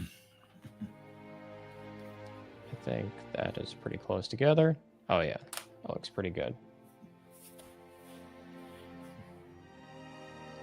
You talking about the map? Yeah, I'm working on a map, having a good amount of fun doing it. Yeah, One city district is done. I'm in the middle of working on the second one, and I'm going to keep going from there. Yeah, I tried using that to make a map of the area that my book's taking place in. Yeah. But it's not doing what I needed to do. It's meant to be like a regular top-down map. Yeah, I'm trying to build pretty much another Metroidvania map, and it's not the right kind of setup to do that. It's meant for TTRPGs first and foremost, like top-down maps, stuff like that. Really. Yeah, I'm essentially trying to build a game board. And that's the time. Cool. I'm at the 795 word mark. Nice. Oh, nice. Indeed. The Walmart employee says, "Y'all know D&D?" Yeah, we do. We don't play D&D, but we play Castles and Crusades, which is more of an homage to first and second edition D&D, just with a few mechanics brought in from third edition and onward. I know D&D. Those are letters primarily found within the English alphabet. Why, how observant. Thank you. I used to get coffee from D&D all the time. Oh, yeah. They don't call themselves that anymore. D&D also ruined Game of Thrones. Now it's just Duncan. Yeah. That's just the D. I still call it Dunkin' Donuts. Or Dunks, which is ironically where I got the name for the character. Did you really get the name for your Castles and Crusades character from Dunkin' Donuts? Yes. Well, no. Oh. I got the name from a dwarf in my second book, but I got that dwarf's names from Dunkin' Donuts. Frequency, did you hear me talk about like Nikolai's character where he got the name Sinistra from? Cyanide, right?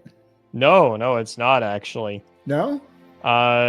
There is a bird called a Sinistra ceruleus, which is what his character's name is.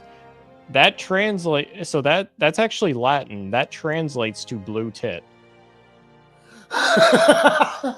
Yeah. Wow. Yeah. Did he do that on purpose? Imagine that for the sexy blue elf lady. He must. There's no way he didn't do that without thinking about it. Oh, he told me his full reasoning behind the name. I'm like, I didn't even realize this. That is awesome. Yeah, I'm like, I have a whole new appreciation for this now. All right, Wrangler. I really thought Cyanistra was like a play on cyanide because She's No, poison. he told me it's that meaning, but in German, it's like both words are actually a pun. So one is like a German pun for like drunk, like being drunk, and then the other is a pun for being crazy. So you have those two puns, and then on I'm in top of it. that, whenever you move it to like English, it just translates to blue tit. That's awesome. I'm like, man, you put a lot of thought into this name. I didn't realize. By the way, I think James was trying to say something. No, not really. Oh. Just thinking. All right, Wrangler, it's your go. Is it now? Yes, yes, it is. All right, in 3, 2, 1. And once again, the cycle begins. Why are we here? Just to suffer? That I've definitely been sounds. seeing a lot of. Oh, go Go ahead. Sorry. No, I was just making a random comment. You go ahead. I've been seeing a lot of Metal Gear stuff lately, Ah, and I don't know how to feel about it because I sort of have a love-hate relationship with the series. I think we all do. If like, I'm not the largest fan. I really liked the first game. It was one of my first PlayStation games. But Kojima's weird. Yeah, that's putting it lightly. Yeah, he's I don't really know how to say it. Like, his work is good in a lot of ways, but as it went on, it really becomes like it's got these weird layers that look like they were placed there by a 5-year-old. Yeah, it's like the best way I can put it is like it's like about like 2/3 of what he puts into his stories are like really random and stupid and they go on for way too long. Then Yeah. the other like 33% is like legit great. It's like really good. Yeah. I get he might be the definition of like sporadic Japanese writing. I think he's like, if that's a category, he is king of the molehill. Yeah.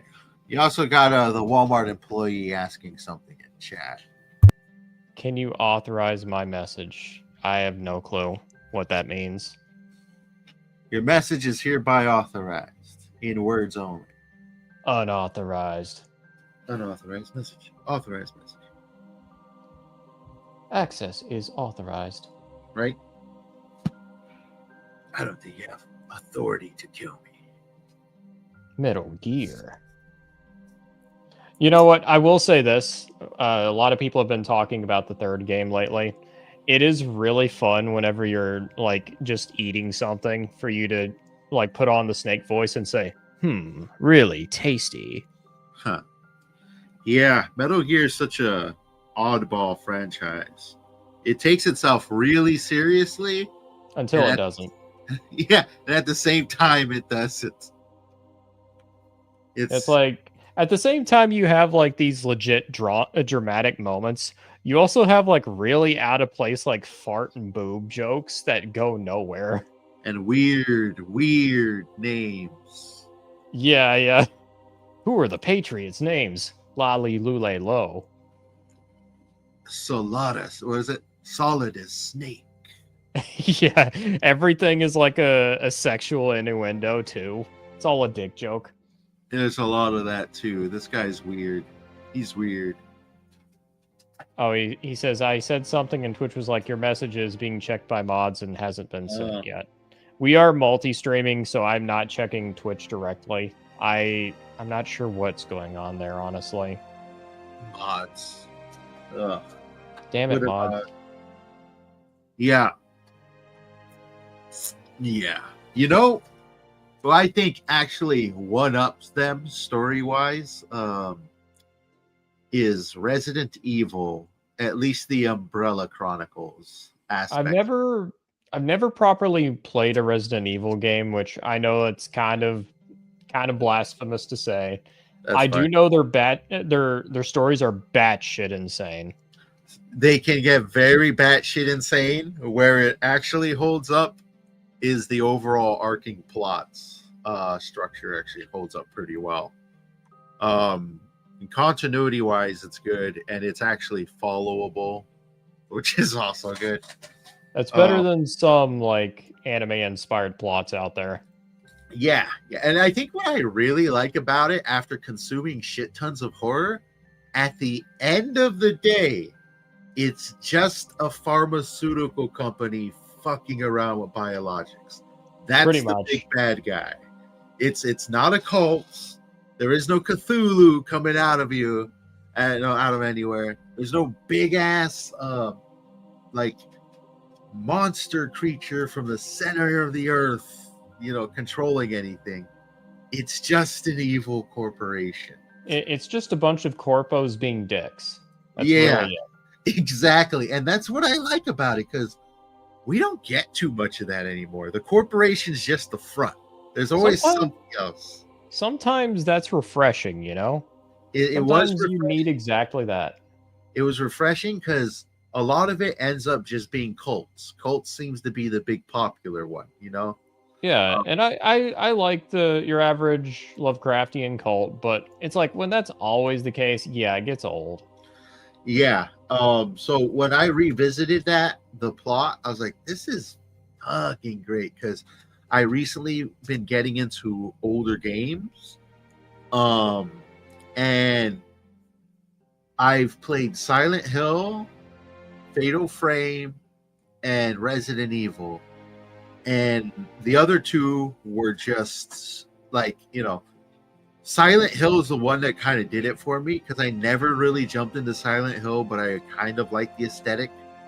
And then when I played the game, the plot was like, rip away everything but the plot, focus on the plot. Cookie cutter, cult stuff. You could kind of guess what's going to happen from the beginning, sort of cookie cutter. Let's put it that way. Which one were you checking out? Because I've always heard it depends on which Silent Hill you're playing. I was playing the first one. That's why. The second one is like very psychological. There's like other games though, like 1 and 3, that focus a lot more on like cults and stuff. Yeah, it was just too cookie cutter for me, and then I jumped into Resident Evil, and the story was refreshing as hell, just because there wasn't any psychological anything involved, or like supernatural stuff involved, or not trying to resurrect a god, which is literally the plot of the first Resident Evil, Silent Hill. The first Silent Hill. Yeah. I believe it. And then at the end, I was like, okay, I guess I'm eating another slice of pizza today. For the 15th day in a row. And then I get to Resident Evil, just an evil corporation. Why are we here? They want to test their biological shit. That's it. That's like it. So Umbrella Corporation were being a bunch of dicks that day, and they were like, oh, we accidentally created an outbreak, but we're not going to take responsibility for it. Let's just see where it goes. Exactly. And also, compared to like Silent Hill, I'm saying it here, the story of Resident Evil has way more legs to it. As in, you can take it to a lot of different places, and they do. Like Resident Evil 1 going to Resident Evil 2 is a perfect transition. You go from being in a secluded manor in the middle of a forest to now an entire fucking city. It's perfect. Yeah, and it's also raising the stakes too, so it's a really good escalation. Exactly. You go to Silent Hill, let's be honest. Almost every single game, haven't played them all, is just you're going back to Silent Hill. That is true, though. The context around Silent Hill changes because it's very like character focused. So it's like that is the big difference with Silent Hill. So there is some variety. But the canonical ending, I believe, is in Silent Hill 2, when you unlock a door and find out that it was a dog this whole time. Oh yeah, that's the ending that everybody wants to be canon, just because it's a full-on joke ending. It is. He's just sitting there, I think it's even like a Shiba Inu. Yeah, it's a Shiba Inu. He's sitting there just pressing buttons and pulling levers. Yeah, it's great. He just like walks up to you as like James is breaking down, and then it has like a dog rendition of the end. Oh, It's great. I love it. Yeah, dude. Yeah. That's kind of what I also like about Japanese games. You get shit like that from time to time. Oh yeah, for sure. Yeah, that's where Kojima-isms come in handy when it comes to the silly stuff. Yeah, that is true. If you've never played MGS3, that game has some real like batshit. What am I watching moments? Yeah, I know it has a moment that was lifted, or I'm not sure if it came out before or after. Freaking The Spy Who Shagged Me. Forget the Austin Powers. Austin Yeah. Powers. It has a moment from like Austin Powers when Austin and the chick are sort of just putting all this stuff inside a bag, but you're looking at it through like the shadowed silhouettes of a tent, and it looks like they're shoving a bunch of stuff in Austin's ass. Yeah. Basically, you have that exact moment in Metal Gear Solid 3. Oh yeah, this works very nice. Very interesting. All right, I think it's my turn to go. So, How much longer are we going? Because this may actually be the last one. we can do one final round. Okay. Gotta take my dogs out. It's getting late over here. Yeah, we can do one more round where it's me, you, and then Wrangler, and then we can probably call it, or maybe just me and you. It's up to you guys. Yeah. How about we do one with you? Because it's about to be 8 o'clock over here, and I gotta take them out soon. Yeah, that works. All right. Cool. We'll go one more time, and then we can call it. Sounds good. I did get 3, a lot done. 2, 1. And Wrangler. there he goes. This Sunday, you'll be free for a lore drop. Oh, me? Yes. Yeah. I thought you knew that already.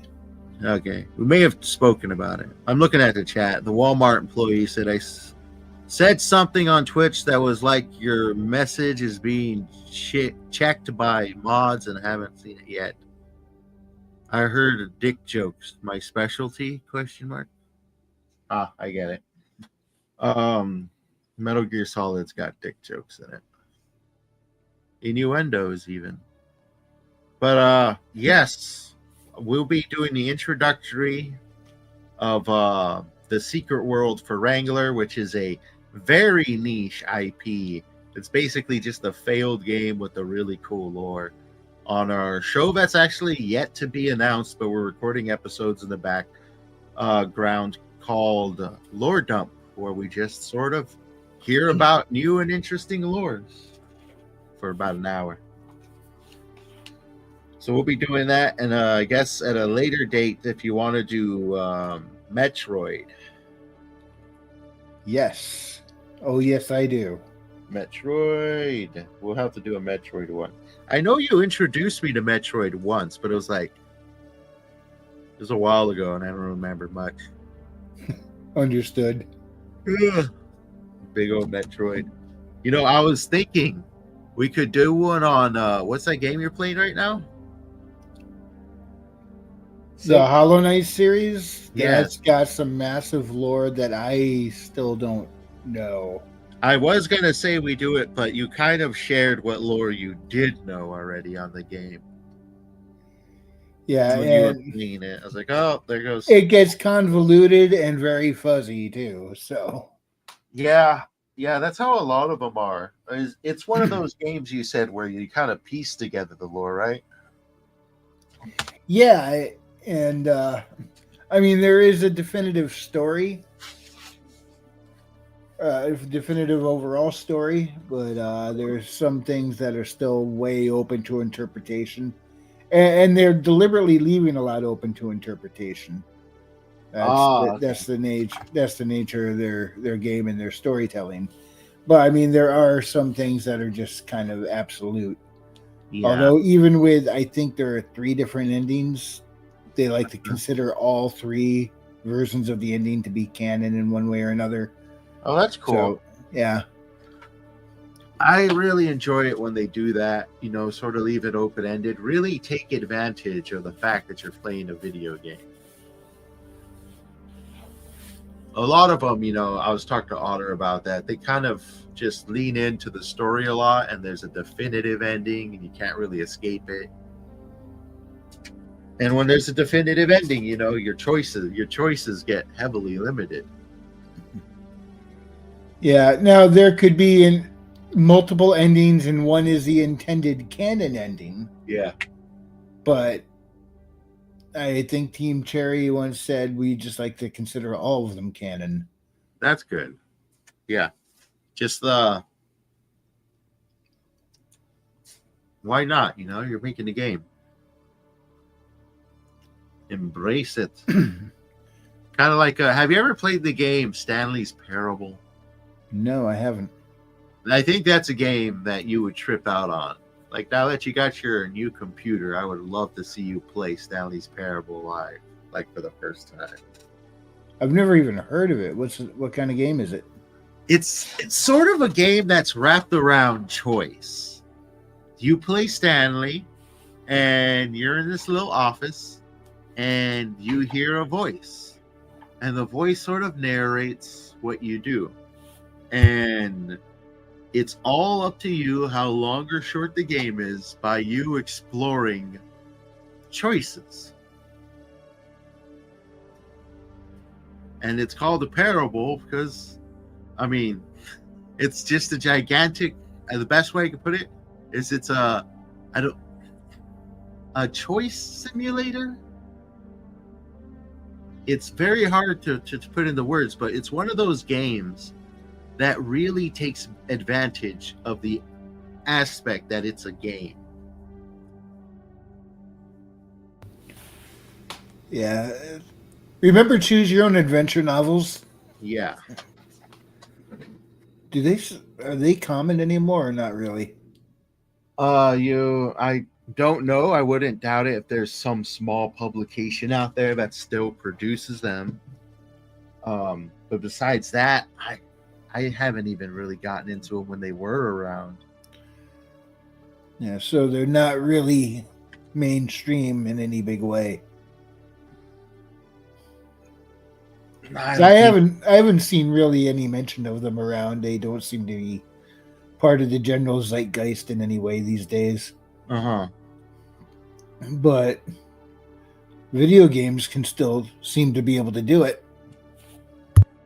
Yeah, I mean, they're an interactive medium with an all-time popularity of all forms of entertainment that seem to carry on through a generational means. So video games, you know, the limit is not that grand. Yeah, and it lets you play with what ifs. Well, I made this choice and went and played the game this way. Uh-huh. What if I did that instead? And Yeah. it can, not only does it give you a different story, it could change the whole way of how you play the game. That's kind of why I want you to try out Stanley's Parable. Let me set it up this way. Like I said, a voice narrates. There comes a point when the voice says, and you're 100% in control. Character, you enter this room and it's an office, bland office, and the voice is narrating, and Stanley stands beside the office and looks at the 2 open doors and walks through the left one. The voice says you walk through the left one. You don't have to walk through the left door. That's sort of the craziness of Stanley's Parable. What happens if you walk through a right door? What happens if you listen to the voice and walk through the left? I'm gonna buy you that game next month, and you're gonna play it. Are you gonna have to stream this one? Yes, we're gonna watch you. We'll do it on your channel. Wrangler plays for the first time. I would pay to see Wrangler play through that. That would be very entertaining. That's why you find these small niche games like Stanley's Parable and just like watch him play for the first time. I remember I went in that game knowing what to expect, but was still tripping out. That's a good one. I love it when they take advantage of the medium. Something that they can't really do in movies, you know? Yeah. You know, it's interesting because people write books saying some of them actually go out of their way to try to write something that couldn't be adapted into film, but just about everything could be adapted into a video game.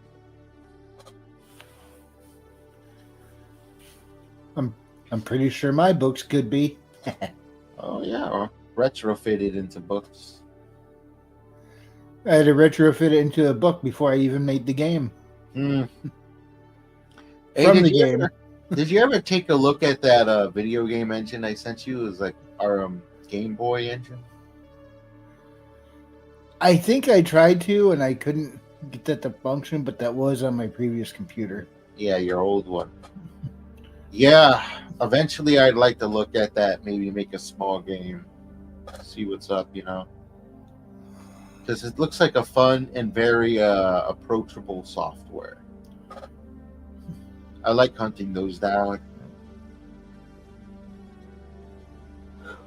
Yeah, I at one point really thought, oh, making a video game, sure. I just read how it works and learn it, and then I can do it. And oh boy, how naive of a thought that was. I mean, beyond naive. Oh, at least for I should have known better. I thought I was just going to be able to pick it up, no problem. Nope. maybe for this engine, you just might.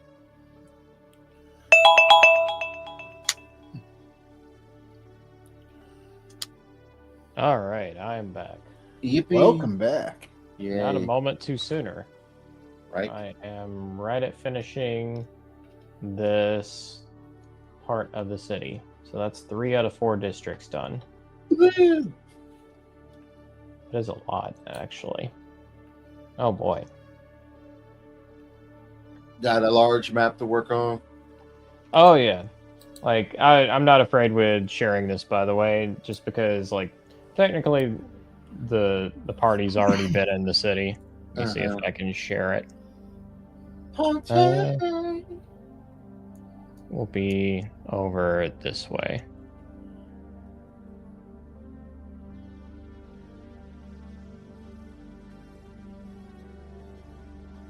Why am I having trouble with this?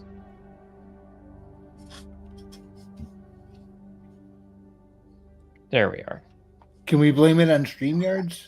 Yeah, we can blame it on StreamYards. Huh. There we go. That's pretty big. Even though it had nothing to do with StreamYards, but hey, we'll just blame it on StreamYards. Yeah, so this is what the map is looking like. That is one of those large maps. Yep, city maps get dense. Wow. Yeah, that is the Dwergar city that you guys are in right now. Okay, where on this map is the Dwergar King? Probably over here. Okay, I'll be back shortly. I'm going to go kick his butt. Just preempt the whole war. Funny. I'm just going to go rough him up a bit, set him straight. Well, that was easy. That's how you do it. But all right, gents, I gotta head out. I see this dog giving me the eye. All right, have a good night, man. Yes, sir. Have a great night. Laters. Yeah, and I think on that note, now is a good time for us to wrap up. We've gone for a good 2.5 hours. Oh, wow. Yeah, it's been quite a while. About 2 hours. A little over 2 hours. No, you're right. You're right. All right, but I'd like to thank all of you guys for joining us for tonight. We managed to get a lot done, a lot of fun stuff made, And yeah, we hope you all have a wonderful weekend. I've been the Lord Otter, and have a great weekend. Squeak, squeak. God bless Goodbye. everybody.